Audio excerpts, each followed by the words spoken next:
ਹੋਏਗਾ। आओ बड़े प्यार दे नाल विचार करन दा यतन कर।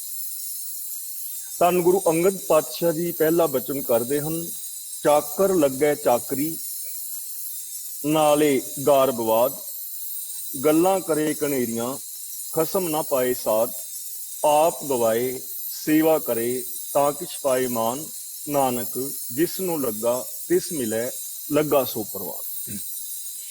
चाकर का मतलब सेवक ते गारब का मतलब है अहंकार, वाद का अर्थ है झगड़ा बहस करना। गुरु जी कहते हैं कि जे कोई सेवक मालिक की नौकरी भी करे, कोई नौकरी भी करे और नौकरी करदा होया हंकार भरियां गल्लां भी करे और नाल अपने मालिक दे झगड़ा भी करे, तां उहदे नाल की होएगा? गल्लां करे कनेरियां खसम ना पाए साध। इत्थे साध का मतलब है प्रसन्नता, कि जो बहुत सारियां चलाकी दीयां गल्लां करे, हंकार करे, अपने मालिक दे नाल झगड़ा करे, तां ओह खसम दी मालिक दी प्रसन्नता नहीं पा सकदा। प्रसन्नता पाने वास्ते तां केवल सेवक का फर्ज है कि वह मालिक जिवें कहंदा है उहदे अनुसार वह कर्म करे, तां फिर मालिक की प्रसन्नता मिल सकती है। जिस तरह असीं पिछली पौड़ी विच विचार कीता सी, आप नूं गुलाम खरीदण वाली कहानी सुनाई सी। सेवक की अपनी कोई मर्जी नहीं हुंदी, मर्जी मालिक की चलदी है। तो जो मालिक की मर्जी मुताबक सेवक कर्म करता है, वो सेवक प्रसन्नता पा लैंदा। तो हुण गुरु पातशाह जी सानू समझा रहे हैं, आप गवाए सेवा करे तां किछ पाए मान। जे सेवक अपना आपा गवाए, यानी अपनी ईगो हंकार नूं छड्डे, ईगो हंकार छड्ड के सेवा करे, तां वो मालिक तो मान पा सकता है, सत्कार पा सकता है। नानक जिसनों लगा तिस मिले। जिसनों लगा दा मतलब जिसकी वो सेवा कर रहा है ਉਹਦੇ ਨਾਲ हमेशा मिलिया रहे। लगा सो परवान, वो सेवक सेवा दे अंदर लगा होया परवान। हुण पहली दुनियावी मिसाल दिती है कि जिवें कोई आम बंदा है अपने बॉस के नाल झगड़ा करे, चलाकियां करे, हंकार करे, अपने मालिक नालों वड्डा बनन दा यतन करे, तां वो कदे भी अपने बॉस की प्रसन्नता नहीं पा सकता। इसे तरह जे असीं गुरु दे नाल जुड़े हाँ, रब दे नाल जुड़े हाँ, तां फिर सानू आपा भाव गवाना पवेगा। आपा भाव गवा के, चलाकियां छड्ड के, चतुराइयां छड्ड के सेवा करांगे तां मान पा सकांगे। ते नाल कहंदे ने, नानक जिसनूं लगा तिस मिले। जिसकी सेवा विच लगा होया ना, ਉਹਦੇ ਵਿੱਚ ही मिल जाए, ਉਹਦੇ अंदर अपेद हो जाए। वो सेवक सेवा दे अंदर लगा होया परवान है, जो मालिक वर्गा ही हो जाए। ਅਸੀਂ देखते हैं इतिहास विच भाई लहणा जी गुरु अंगद देव जी के पावन चरणों में आउंदे ने, और भाई लहणा जी गुरु नानक पातशाह जी की सेवा में हाजिर होंदे ने। वो जो भी बचन करते हैं उन्हां बचनों नूं परवान करते हैं, क्योंकि उन्होंने पता है मेरा गुरु पूरा है, मेरे गुरु के अंदर कोई अधूरापन नहीं है। फिर गुरु जी के पावन चरणों में रह के उन्होंने गुरु नानक देव जी की सारी मुकम्मल विचारधारा नूं पढ़िया, सुनिया, वाचिया है, गुरु जी तो सीखिया है। राजनीतिक, धार्मिक, आर्थिक, समाजिक, शरीरक, मानसिक, बौद्धिक, आत्मक, परिवारक और व्यवहारिक तौर पर मुकम्मल जो गुरु नानक देव जी की विचारधारा है, उन्होंने गुरु नानक पातशाह तो सीखिया है, और सीखिया ही नहीं, उन्होंने अपनाया है। अपनी ईगो, अपने विचारां नूं छड्ड के गुरु नानक देव के विचारां नूं ही अपना लिया है। ते आखिर गुरु नानक देव जी महाराज ने गुरियाई गद्दी बख्शिश की है। वो गुरु नानक पातशाह जो जोगियां अगे नहीं झुकते, जो तांत्रिकां अगे नहीं झुकते, जो बाबर नूं जाबर कहंदे ने किसी बादशाह अगे नहीं झुकते, वो साहिब श्री गुरु नानक पातशाह जी महाराज ਆਪਣੇ ਹੀ ਸੇਵਕ ਭਾਈ ਲਹਿਣਾ ਜੀ ਦੇ ਚਰਨਾਂ ਵਿੱਚ ਮੱਥਾ ਟੇਕ ਦਿੰਦੇ ਨੇ, ਤਾਂ ਕਿੰਨੇ ਮਹਾਨ ਹੋਣਗੇ ਭਾਈ ਲਹਿਣਾ ਜੀ। ਯਾਨੀ ਉਹ ਸੇਵਕ ਮਾਨ ਪਾ ਸਕਦਾ ਹੈ ਜਿਸ ਦੇ ਨਾਲ ਲੱਗਾ ਹੈ, ਉਹਦੇ ਅੰਦਰ ਮਿਲ ਕੇ ਉਹਦਾ ਹੀ ਰੂਪ ਹੋ ਜਾਏ। ਇਸ ਲਈ ਅਸੀਂ ਰੱਬ ਦੀ ਸੇਵਾ ਕਰਨੀ ਹੈ, ਰੱਬ ਦੀ ਸ਼ਰਨ ਵਿੱਚ ਆਉਣਾ ਹੈ, ਤਾਂ ਰੱਬ ਵਰਗੇ ਹੋ ਜਾਣਾ। ਅਸੀਂ ਗੁਰੂ ਦੇ ਚਰਨਾਂ ਵਿੱਚ ਜੁੜਨਾ ਹੈ ਤਾਂ ਅਸੀਂ ਗੁਰਬਾਣੀ ਵਰਗੇ ਬਣਨਾ ਹੈ। ਗੁਰਬਾਣੀ ਅਸੀਂ ਕਿਉਂ ਪੜ੍ਹ ਰਹੇ ਹਾਂ? ਕਿ ਅਸੀਂ ਗੁਰਬਾਣੀ ਵਰਗੇ ਬਣ ਜਾਈਏ। ਗੁਰਬਾਣੀ ਦੀ ਇੱਕ ਪਾਵਨ ਤੁਕ ਹੈ, ਆਪ ਜੀ ਬਚਨ ਕਰਦੇ ਨੇ, ਸਤਿਗੁਰ ਕੀ ਬਾਣੀ ਸਤ ਸਰੂਪ ਹੈ। ਗੁਰਬਾਣੀ ਬਣੀ ਹੈ, ਜੋ ਗੁਰੂ ਦੀ ਪਾਵਨ ਬਾਣੀ ਹੈ ਨਾ, ਇਹ ਰੱਬ ਦਾ ਹੀ ਰੂਪ ਹੈ, ਗੁਰੂ ਦਾ ਹੀ ਰੂਪ ਹੈ। ਸਾਨੂੰ ਗੁਰਬਾਣੀ ਵਰਗੇ ਬਣਨਾ ਚਾਹੀਦਾ ਹੈ। ਤਾਂ ਜੋ ਗੁਰੂ ਦੀ ਪਾਵਨ ਬਾਣੀ ਨੂੰ ਪੜ੍ਹਦੇ ਆਂ, ਵਿਚਾਰਦੇ ਆਂ, ਅਪਣਾਉਂਦੇ ਆਂ, ਗੁਰਬਾਣੀ ਵਰਗਾ ਬਣ ਗਿਆ। ਜਿਸ ਨੇ ਗੁਰਬਾਣੀ ਵਰਗਾ ਜੀਵਨ ਬਣਾ ਲਿਆ, ਉਹ ਲੱਗਾ ਹੋਇਆ ਪ੍ਰਵਾਨ। ਤੇ ਜੇ ਕੋਈ ਆਪਣੀਆਂ ਦਲੀਲਾਂ ਦੇਈ ਜਾਏ ਤੇ ਗੁਰਮਤਿ ਅਨੁਸਾਰ ਜ਼ਿੰਦਗੀ ਨਾ ਜੀਵੇ, ਤਾਂ ਉਹ ਬੰਦਾ ਪ੍ਰਵਾਨ ਨਹੀਂ ਹੋਏਗਾ, ਉਹਨੂੰ ਮਾਲਕ ਦੀ ਪ੍ਰਸੰਨਤਾ ਨਹੀਂ ਮਿਲੇਗੀ। ਹਾਂ, ਗੱਲੀ ਬਾਤੀ ਉਹ ਆਪ ਜੋ ਮਰਜ਼ੀ ਬਣਿਆ ਰਹੇ, ਮੀਆਂ ਮਿੱਠੂ ਬਣਿਆ ਰਹੇ, ਲੋਕਾਂ ਨੂੰ ਇਮੋਸ਼ਨਲ ਬਲੈਕਮੇਲ ਕਰਦਾ ਰਹੇ, ਆਪਣੇ ਆਪ ਨੂੰ ਧੋਖਾ ਦਿੰਦਾ ਰਹੇ, ਆਪਣੇ ਆਪ ਨੂੰ ਧੋਖੇ ਵਿੱਚ ਰੱਖੇ, ਇਹ ਇੱਕ ਵੱਖਰੀ ਗੱਲ ਹੈ। ਲੇਕਿਨ ਖਸਮ ਦੀ ਪ੍ਰਸੰਨਤਾ, ਮਾਲਕ ਦੀ ਪ੍ਰਸੰਨਤਾ ਨਹੀਂ ਮਿਲੇਗੀ। ਗੁਰੂ ਨਾਨਕ ਪਾਤਸ਼ਾਹ ਜੀ ਦੀ ਪ੍ਰਸੰਨਤਾ ਬਾਬਾ ਸ੍ਰੀ ਚੰਦ ਜੀ ਨਹੀਂ ਪਾ ਸਕੇ। ਤਾਂ ਅਗਲਾ ਬਚਨ ਸਾਹਿਬ ਸ੍ਰੀ ਗੁਰੂ ਅੰਗਦ ਦੇਵ ਜੀ ਕਰਦੇ ਹਨ, ਜੋ ਜੀਏ ਹੋਏ ਸੋ ਉਗਵੈ ਮੂੰਹ ਕਾ ਕਹਿਆ ਵਾਓ। ਜੋ ਜੀ ਹੋਏ, ਜੋ ਜੀ ਦੇ ਅੰਦਰ ਹੁੰਦਾ ਹੈ, ਚਿੱਤ ਵਿੱਚ ਹੁੰਦਾ ਹੈ, ਉਹ ਉਗਦਾ ਹੈ, ਉਹ ਫਲੀਕੂਤ ਹੁੰਦਾ ਹੈ, ਪ੍ਰਗਟ ਹੋ ਜਾਂਦਾ ਹੈ। ਮੂੰਹ ਕਾ ਕਹਿਆ ਵਾਓ, ਵਾਓ ਦਾ ਮਤਲਬ ਮੂੰਹ ਦੇ ਵਿੱਚੋਂ ਜਿਹੜੀ ਗੱਲ ਕੀਤੀ ਹੋਈ ਹੈ ਨਾ, ਉਹ ਤਾਂ ਹਵਾ ਦੀ ਤਰ੍ਹਾਂ ਹੈ, ਬੇਕਾਰ ਹੈ, ਵਿਅਰਥ ਹੈ। ਹਵਾ ਦੀ ਫੂਕ, ਮੂੰਹ ਦੇ ਵਿੱਚੋਂ ਮਾਰੀ ਹੋਈ ਫੂਕ ਦੀ ਤਰ੍ਹਾਂ ਹੈ। ਫੂਕ ਮਾਰੀ ਵਿਅਰਥ ਹੈ, ਫੂਕ ਦੀ ਕੋਈ ਵੈਲਿਊ ਨਹੀਂ ਹੈ, आई और गई। मुंह का कहा वाओ, जो केवल जबानी गल्लां करनियां ने, वो निरर्थक ने, उन्हां दा कोई लाभ नहीं है, जिन्नियां मर्जी करी जाओ। देखो धर्म दियां किन्नियां गल्लां हो रही ने दुनिया विच। हर धर्म दा बंदा अपने धर्म दी गल जो है वो कर रहा है। हर धर्म दा इंसान प्रचारक ये कह रहा है कि साडा धर्म इस दुनिया विच शांति चाहता है, साडा धर्म शांति वरता सकता है। ये गल्लां सारे कर रहे ने, पर जिन्नी कुछ शांति दिस रही है वो तुहाडे सामने है। असीं सारे कहंदे हां निर्वैर होना है, प्यार दे नाल रहना है, निम्रता दे नाल रहना है। असीं सारे कहने हां कि जिन्ने प्यार नाल, जिन्नी निम्रता नाल, जिन्नी ईमानदारी दे नाल असीं जा लोग रह रहे ने, ये सानू सारियां नू अपना अपना पता है। मैनू अपना पता है, तुहानू अपना। मूंह दियां कईयां गल्लां बेकार हो गईयां ना। जो मन दे अंदर हुंदा है वो उगदा है। उगदा दा मतलब प्रगट हो जाता है। जो मैंटैलिटी है, मानसिकता है, वो बिल्कुल समय ते मौके ते आन के प्रगट हो जाती है। दुनी चंद 10वें पातशाह जी दे कोल है, सारी ट्रेनिंग लई है फौज दी, लेकिन मन विच कुछ होर है, मुख विच कुछ होर है। कि जदों गुरु जी ने कहा सवेरे हाथी के नाल लड़ना है, तो जो मन विच सी वो पैदा हो गया ना, प्रगट हो गया। दीवार छलांग के भज गया साथियां समेत, भावें लत्त टुटदी, गल वखरी है। क्योंकि जी दे अंदर जो सी, चित्त विच जो सी, मैंटैलिटी, मानसिकता विच जो सी, वो प्रगट हो गया। बचित्र सिंह दे मन विच भी उही है, मुख विच भी उही है, उन्हां दा वो प्रगट होया है। गंगू है, गुरु जी दे हजूरी विच रहा है, लेकिन जो मन विच सी वो प्रगट हो गया। तो मैंटैलिटी जो हुंदी है, किसी दी सोच, वो थां थां ते प्रगट हो जाती है, विहार चो प्रगट हो जाएगी।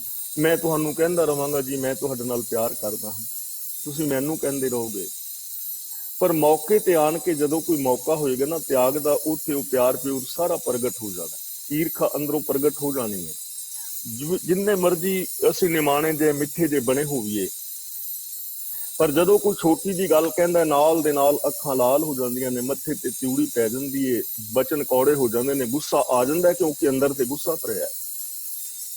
ਤਾਂ ਜੋ ਮਨ ਦੇ ਅੰਦਰ ਹੈ, ਜੈਸੀ ਸੋਚ ਹੈ, ਉਹ ਇਸ ਜੀਵਨ ਵਿੱਚ ਪ੍ਰਗਟ ਹੁੰਦੀ ਹੈ। ਜ਼ਬਾਨੀ ਗੱਲਾਂ ਦੇ ਨਾਲ ਕੁਝ ਨਹੀਂ ਮਿਲਦਾ। ਤੇ ਅਗਲਾ ਬਚਨ ਹੁਣ ਕਰਕੇ ਸਾਨੂੰ ਸਮਝਾ ਰਹੇ ਨੇ, ਬੀਜੈ ਬਿਖ, ਬਿਖ ਦਾ ਮਤਲਬ ਜ਼ਹਿਰ।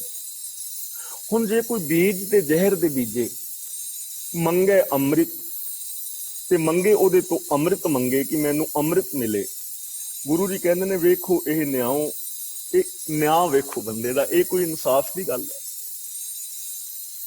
ਜ਼ਹਿਰ ਦੇ ਬੀਜ ਬੀਜ ਕੇ ਤੇ ਕੋਈ ਆਖੇ ਮੈਂ ਅੰਮ੍ਰਿਤ ਦੇ ਬੀਜ ਬੀਜੇ ਨੇ, ਇਸ ਪੇੜ ਤੋਂ ਅੰਮ੍ਰਿਤ ਲੱਗੇ ਤਾਂ ਕਿਵੇਂ ਲੱਗੇਗਾ?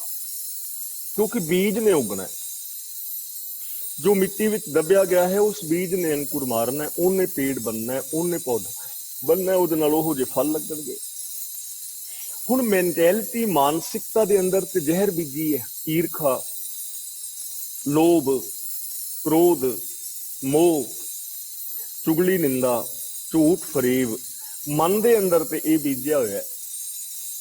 ਤੇ ਬੰਦਾ ਚਾਹੁੰਦਾ ਹੈ ਮੈਨੂੰ ਅੰਮ੍ਰਿਤ ਮਿਲੇ, ਮੈਨੂੰ ਸੁੱਖ ਮਿਲੇ, ਆਤਮਿਕ ਜੀਵਨ ਮਿਲੇ, ਤਾਂ ਕਿਵੇਂ ਮਿਲੇਗਾ?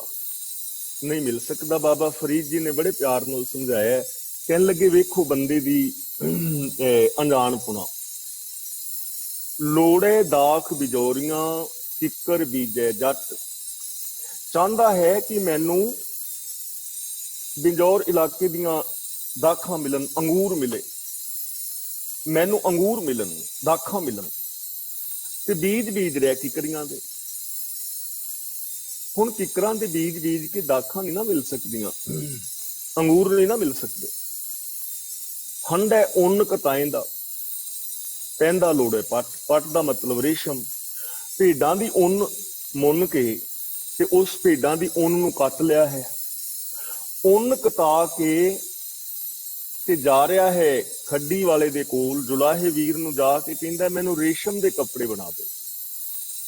ਹੁਣ ਉੱਨ ਦੇ ਨਾਲ ਤਾਂ ਰੇਸ਼ਮ ਦੇ ਕੱਪੜੇ ਨਹੀਂ ਨਾ ਬਣਨੇ, ਗਰਮ ਕੱਪੜੇ ਬਣ ਸਕਦੇ ਨੇ, ਰੇਸ਼ਮ ਦੇ ਕੱਪੜੇ ਨਹੀਂ ਬਣਨਗੇ। ਰੇਸ਼ਮ ਦੇ ਕੱਪੜੇ ਚਾਹੁੰਦਾ ਹੈ ਤਾਂ ਫਿਰ ਰੇਸ਼ਮ ਦਾ ਧਾਗਾ ਚਾਹੀਦਾ। ਜੇ ਅੰਗੂਰ ਖਾਣਾ ਚਾਹੁੰਦਾ ਹੈ ਤੇ ਅੰਗੂਰ ਦੇ ਬੀਜ ਬੀਜਣੇ ਪੈਣਗੇ। ਇਸੇ ਤਰ੍ਹਾਂ ਜੇ ਅਸੀਂ ਸੁੱਖ ਚਾਹੁੰਦੇ ਹਾਂ ਕਿ ਸਾਡੀ ਜ਼ਿੰਦਗੀ ਵਿੱਚ ਆਤਮਿਕ ਜੀਵਨ ਪੈਦਾ ਹੋਵੇ, ਖੁਸ਼ੀਆਂ ਪੈਦਾ ਹੋਣ, ਤਾਂ ਫਿਰ ਸਾਨੂੰ ਆਪਣੀ ਮੈਂਟੈਲਿਟੀ, ਮਾਨਸਿਕਤਾ ਦੇ ਅੰਦਰ ਅੰਮ੍ਰਿਤ ਬੀਜਣਾ ਪਵੇਗਾ। ਸਤ, ਸੰਤੋਖ, ਦਇਆ, ਧਰਮ ਆਦਿਕ ਸ਼ੁਭ ਗੁਣ ਬੀਜਣੇ ਪੈਣਗੇ। ਆਪਣੇ ਅੰਦਰ ਪ੍ਰੇਮ ਦਾ ਬੀਜ ਬੀਜਣਾ ਪਵੇਗਾ। ਤੇ ਗੁਰੂ ਜੀ ਕਹਿੰਦੇ ਨੇ ਹੁਣ ਮੂੰਹ ਦੇ ਅੰਦਰ ਤਾਂ ਸੱਚ ਹੈ ਕਿ ਸੱਚ ਬੋਲੋ, ਲੇਕਿਨ ਅੰਦਰ ਝੂਠ ਭਰਿਆ ਪਿਆ ਹੈ। ਮੂੰਹ ਤੋਂ ਕਹਿ ਰਿਹਾ ਹੈ ਪ੍ਰੇਮ ਕਰੋ, ਪਰ ਅੰਦਰ ਈਰਖਾ ਭਰੀ ਪਈ ਹੈ। ਐਸੀ ਜ਼ਿੰਦਗੀ ਦੇ ਨਾਲ ਕਦੇ ਸ਼ਾਂਤੀ ਨਹੀਂ ਮਿਲਦੀ, ਕਦੇ ਸਮਾਜ ਵਿੱਚ ਸੁਧਾਰ ਨਹੀਂ ਆਉਂਦਾ, ਕਦੇ ਪਰਿਵਾਰਾਂ ਵਿੱਚ ਏਕਤਾ ਨਹੀਂ ਹੁੰਦੀ। ਜੋ ਅੰਦਰ ਹੈ ਉਹਨੇ ਉਗਣਾ ਹੈ। ਇਸ ਲਈ ਅੰਦਰੋਂ ਬਾਹਰੋਂ ਇੱਕ ਹੋਣ ਦਾ ਉਪਦੇਸ਼ ਧੰਨ ਗੁਰੂ ਅੰਗਦ ਦੇਵ ਜੀ ਮਹਾਰਾਜ ਸਾਨੂੰ ਦੇ ਰਹੇ ਹਨ। ਜੇ ਅਸੀਂ ਚਾਹੁੰਦੇ ਹਾਂ ਕਿ ਸਾਡੀ ਜ਼ਿੰਦਗੀ ਵਿੱਚ ਸੁੱਖ, ਸ਼ਾਂਤੀ, ਆਨੰਦ, ਖੇੜਾ, ਪ੍ਰਸੰਨਤਾ ਆਵੇ, ਤਾਂ ਸਾਨੂੰ ਅੰਦਰੋਂ ਬਾਹਰੋਂ ਇੱਕ ਹੋਣਾ ਚਾਹੀਦਾ ਹੈ। ਮਨ ਵਿੱਚ ਵੀ ਸੱਚ, ਸ਼ੁਭ ਗੁਣ ਹੋਣ, ਬੋਲ ਵੀ ਸੱਚੇ ਔਰ ਗੁਣਾਂ ਵਾਲੇ ਹੋਣ, ਤੇ ਸਾਡੇ ਵਿਹਾਰ ਦੇ ਅੰਦਰ ਵੀ ਸ਼ੁਭ ਗੁਣ ਔਰ ਸੱਚ ਆਦਿ ਹੋਵੇ। ਅਗਲਾ ਬਚਨ ਕਰਦੇ ਨੇ, ਨਾਲ ਇਆਣੇ ਦੋਸਤੀ ਕਦੇ ਨਾ ਆਵੇ ਰਾਸ। ਇਆਣੇ ਦਾ ਮਤਲਬ ਅਣਜਾਣ, ਬੇਸਮਝ। ਬੇਸਮਝ ਬੱਚੇ ਦੇ ਨਾਲ ਜੇ ਤੁਸੀਂ ਦੋਸਤੀ ਕਰੋਗੇ ਤਾਂ ਰਾਸ ਨਹੀਂ ਆਏਗੀ, ਸਿਰੇ ਨਹੀਂ ਚੜੇਗੀ। ਨਾਨੇ ਦਾ ਮਤਲਬ ਅਣਜਾਣ, ਮੂਰਖ, ਜਿਹਨੂੰ ਸਮਝ ਨਹੀਂ ਹੈ। ਬੇਸਮਝ ਮੂਰਖ ਦੇ ਨਾਲ ਜੇ ਤੁਸੀਂ ਦੋਸਤੀ ਪਾਓਗੇ ਤਾਂ ਉਹ ਦੋਸਤੀ ਸਿਰੇ ਨਹੀਂ ਚੜੇਗੀ, ਉਸ ਦੋਸਤੀ ਦੇ ਵਿੱਚੋਂ ਸੁੱਖ ਨਹੀਂ ਉਪਜੇਗਾ। ਕਾਰਨ ਕੀ ਹੈ?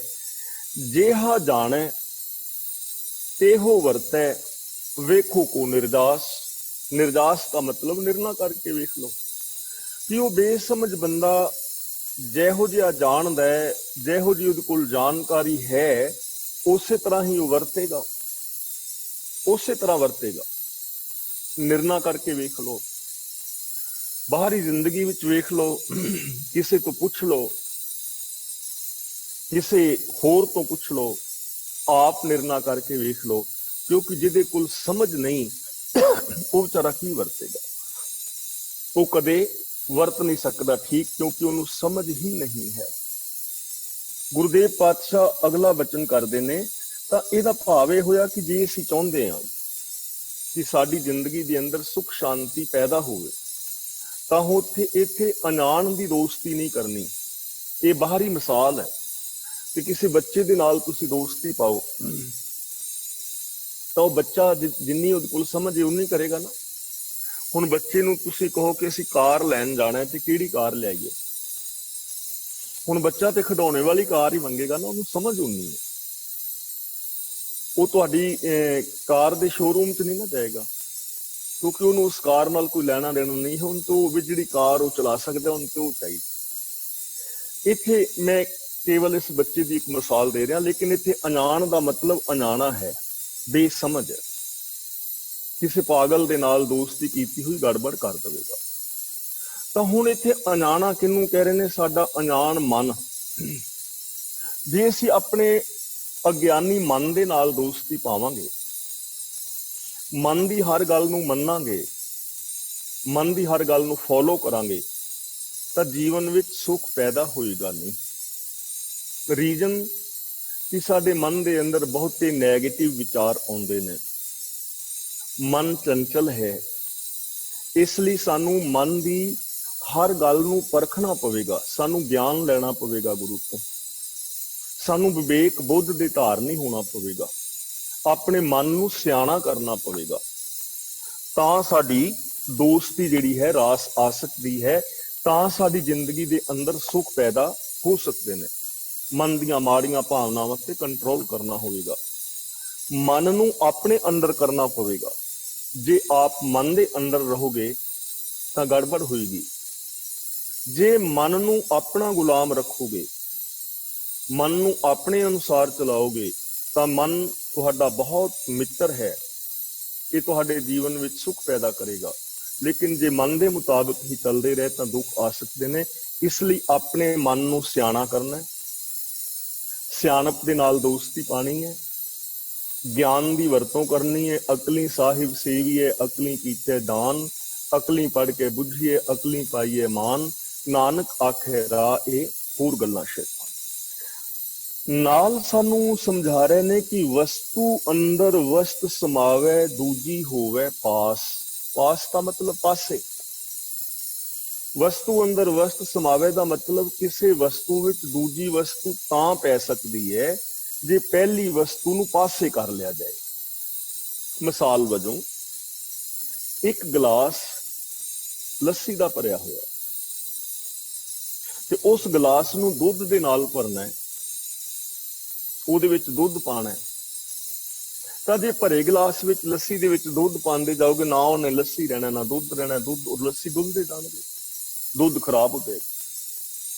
ਹੁਣ ਜੇ ਗਲਾਸ ਵਿੱਚ ਦੁੱਧ ਪਾਣਾ ਚਾਹੁੰਦੇ ਹਾਂ ਤਾਂ ਸਾਡਾ ਫਰਜ਼ ਬਣਦਾ ਹੈ ਲੱਸੀ ਨੂੰ ਪਾਸੇ ਕੀਤਾ ਜਾਏ, ਗਲਾਸ ਸਾਫ਼ ਕੀਤਾ ਜਾਏ, ਪਹਿਲੀ ਵਸਤੂ ਜਿਹੜੀ ਪਈ ਹੈ ਉਹਨੂੰ ਬਾਹਰ ਕੱਢੀਏ, ਤਾਂ ਦੂਜੀ ਵਸਤੂ ਪੈ ਸਕਦੀ ਹੈ। ਅਸੀਂ ਪੇਂਡੂ ਲੋਕ ਹਾਂ। ਹੁਣ ਇੱਕ ਭੜੋਲਾ ਸਾਡਾ ਕਣਕ ਦਾ ਭਰਿਆ ਹੋਇਆ, ਤੇ ਜੇ ਅਸੀਂ ਉਸ ਭੜੋਲੇ ਨੂੰ ਜੀਰੀ ਨਾਲ ਭਰਨਾ ਚਾਹੁੰਦੇ ਹਾਂ, ਝੋਨੇ ਦੇ ਜੀਰੀ ਨਾਲ, ਚੌਲਾਂ ਨਾਲ ਭਰਨਾ ਚਾਹੁੰਦੇ ਹਾਂ, ਤਾਂ ਸਾਨੂੰ ਕਣਕ ਬਾਹਰ ਕੱਢਣੀ ਪਵੇਗੀ। ਇਸੇ ਤਰ੍ਹਾਂ ਜੇ ਅਸੀਂ ਆਪਣੀ ਜ਼ਿੰਦਗੀ ਵਿੱਚ ਚੰਗਿਆਈਆਂ ਚਾਹੁੰਦੇ ਹਾਂ ਤਾਂ ਚੰਗਿਆਈਆਂ ਤਾਂ ਹੀ ਆਉਣਗੀਆਂ ਨਾ, ਬੁਰਾਈਆਂ ਨੂੰ ਲਾਂਭੇ ਕਰਾਂਗੇ। ਸੱਚ ਤਾਂ ਹੀ ਆਏਗਾ ਨਾ ਜੇ ਝੂਠ ਨੂੰ ਲਾਂਭੇ ਕਰਾਂਗੇ। ਸੁੱਖ ਤਾਂ ਹੀ ਆਉਣਗੇ ਜੇ ਦੁੱਖ ਨੂੰ ਲਾਂਭੇ ਕਰਾਂਗੇ। ਚਾਨਣਾ ਤਾਂ ਹੀ ਆਏਗਾ ਜੇ ਹਨੇਰੇ ਨੂੰ ਲਾਂਭੇ ਕਰਾਂਗੇ। ਚਾਨਣਾ ਹੋਏਗਾ, ਹਨੇਰਾ ਦੂਰ ਚਲਾ ਜਾਏਗਾ। ਇਸ ਲਈ ਆਪਣੀ ਜ਼ਿੰਦਗੀ ਦੇ ਅੰਦਰੋਂ ਮਨ ਦੀ ਮੱਤ ਨੂੰ ਦੂਰ ਕਰਕੇ ਗੁਰੂ ਦੀ ਮੱਤ ਦੇ ਧਾਰਨੀ ਹੋਣਾ ਹੈ। ਚਿੰਤਾਵਾਂ ਨੂੰ ਪਾਸੇ ਕਰਾਂਗੇ ਤਾਂ ਸਾਡੀ ਜ਼ਿੰਦਗੀ ਦੇ ਅੰਦਰ ਸੁੱਖ ਸ਼ਾਂਤੀ ਆਏਗੀ। ਆਪਣੀ ਐਨਰਜੀ ਨੂੰ ਕਨਵਰਟ ਕਰਨਾ ਹੈ। ਐਨਰਜੀ ਨੂੰ ਅਸੀਂ ਖਤਮ ਨਹੀਂ ਕਰ ਸਕਦੇ, ਐਨਰਜੀ ਨੂੰ ਅਸੀਂ ਪੈਦਾ ਨਹੀਂ ਕਰ ਸਕਦੇ, ਐਨਰਜੀ ਨੂੰ ਅਸੀਂ ਕਨਵਰਟ ਕਰ ਸਕਦੇ ਹਾਂ। ਦੇਖੋ, ਮੈਂ ਤੁਹਾਡੇ ਨਾਲ ਈਰਖਾ ਕਰ ਰਿਹਾ, ਮੇਰੇ ਅੰਦਰ ਐਨਰਜੀ ਹੈ, ਤਾਕਤ ਹੈ, ਉਸ ਤਾਕਤ ਦੀ ਮੈਂ ਵਰਤੋਂ ਕਰ ਰਿਹਾ ਤੁਹਾਡੇ ਨਾਲ ਈਰਖਾ ਕਰਨ ਵਿੱਚ।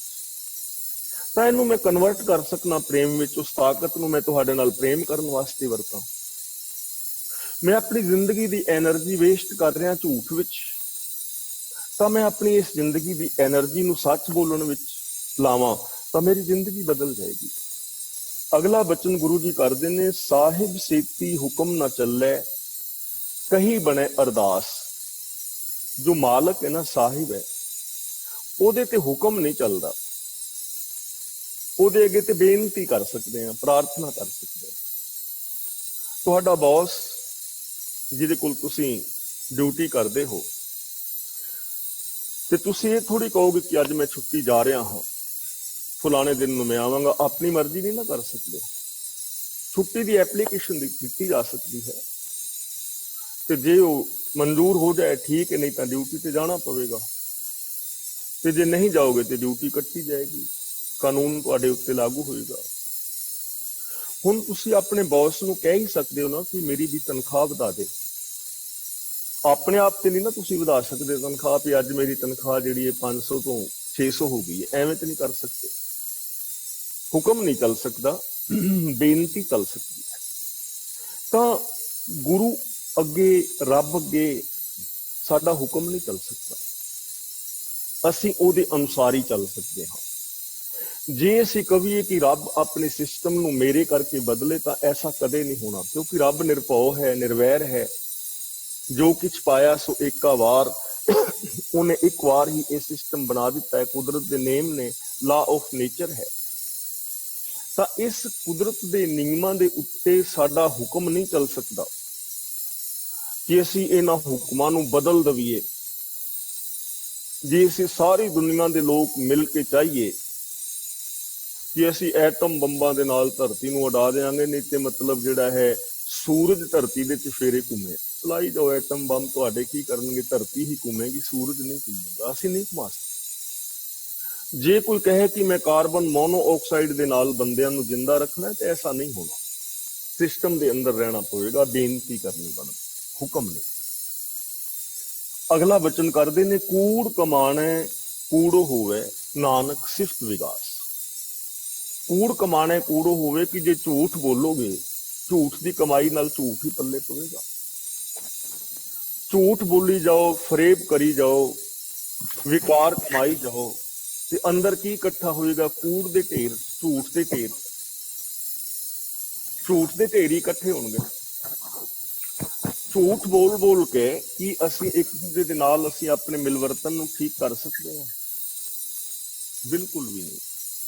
ਲਾਲਚ ਕਰਕੇ ਅਸੀਂ ਇੱਕ ਦੂਜੇ ਦੀ ਪ੍ਰੋਪਰਟੀ ਦਬਾਉਣ ਦਾ ਯਤਨ ਕਰੀਏ ਤਾਂ ਕਿ ਸਾਡੀ ਪ੍ਰੀਤ ਗੂੜੀ ਹੋ ਸਕਦੀ ਹੈ।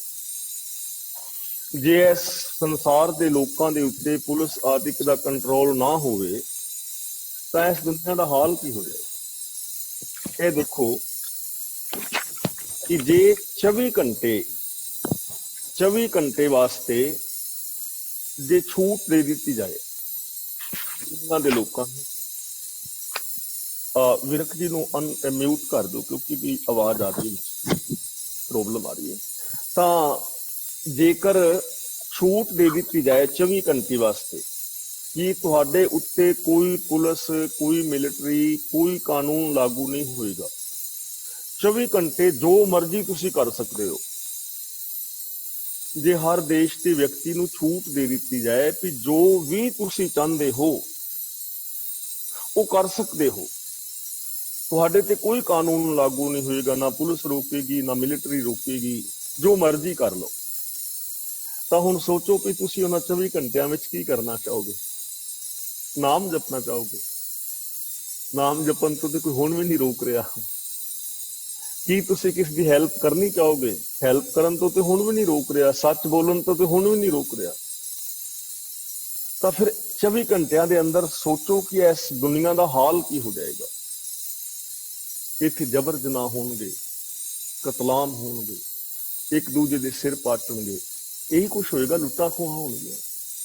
ਚੰਗੇ ਲੋਕ ਤਾਂ ਬਹੁਤ ਘੱਟ ਨੇ। ਤਾਂ ਹੁਣ ਗੁਰੂ ਪਾਤਸ਼ਾਹ ਜੀ ਸਾਨੂੰ ਕਹਿੰਦੇ ਨੇ, ਜੇ ਕੂੜ ਕਮਾਓਗੇ ਤੇ ਕੂੜ ਇਕੱਠਾ ਹੋਏਗਾ। ਜੇ ਸਾਡੇ ਅੰਦਰ ਛੋਟੇ ਛੋਟੇ ਲਾਲਚ, ਛੋਟੀ ਛੋਟੀ ਈਰਖਾ, ਥੋੜੀ ਜਿਹੀ ਈਗੋ, ਜਿਵੇਂ ਜਿਵੇਂ ਅਸੀਂ ਇਹਨਾਂ ਔਗਣਾਂ ਨੂੰ ਕਮਾਉਂਦੇ ਜਾਂਦੇ ਆ, ਸੋਚਦੇ ਜਾਂਦੇ ਆ, ਉਹ ਸਾਡੇ ਅੰਦਰ ਇਕੱਠਾ ਹੁੰਦਾ ਜਾਂਦਾ ਹੈ।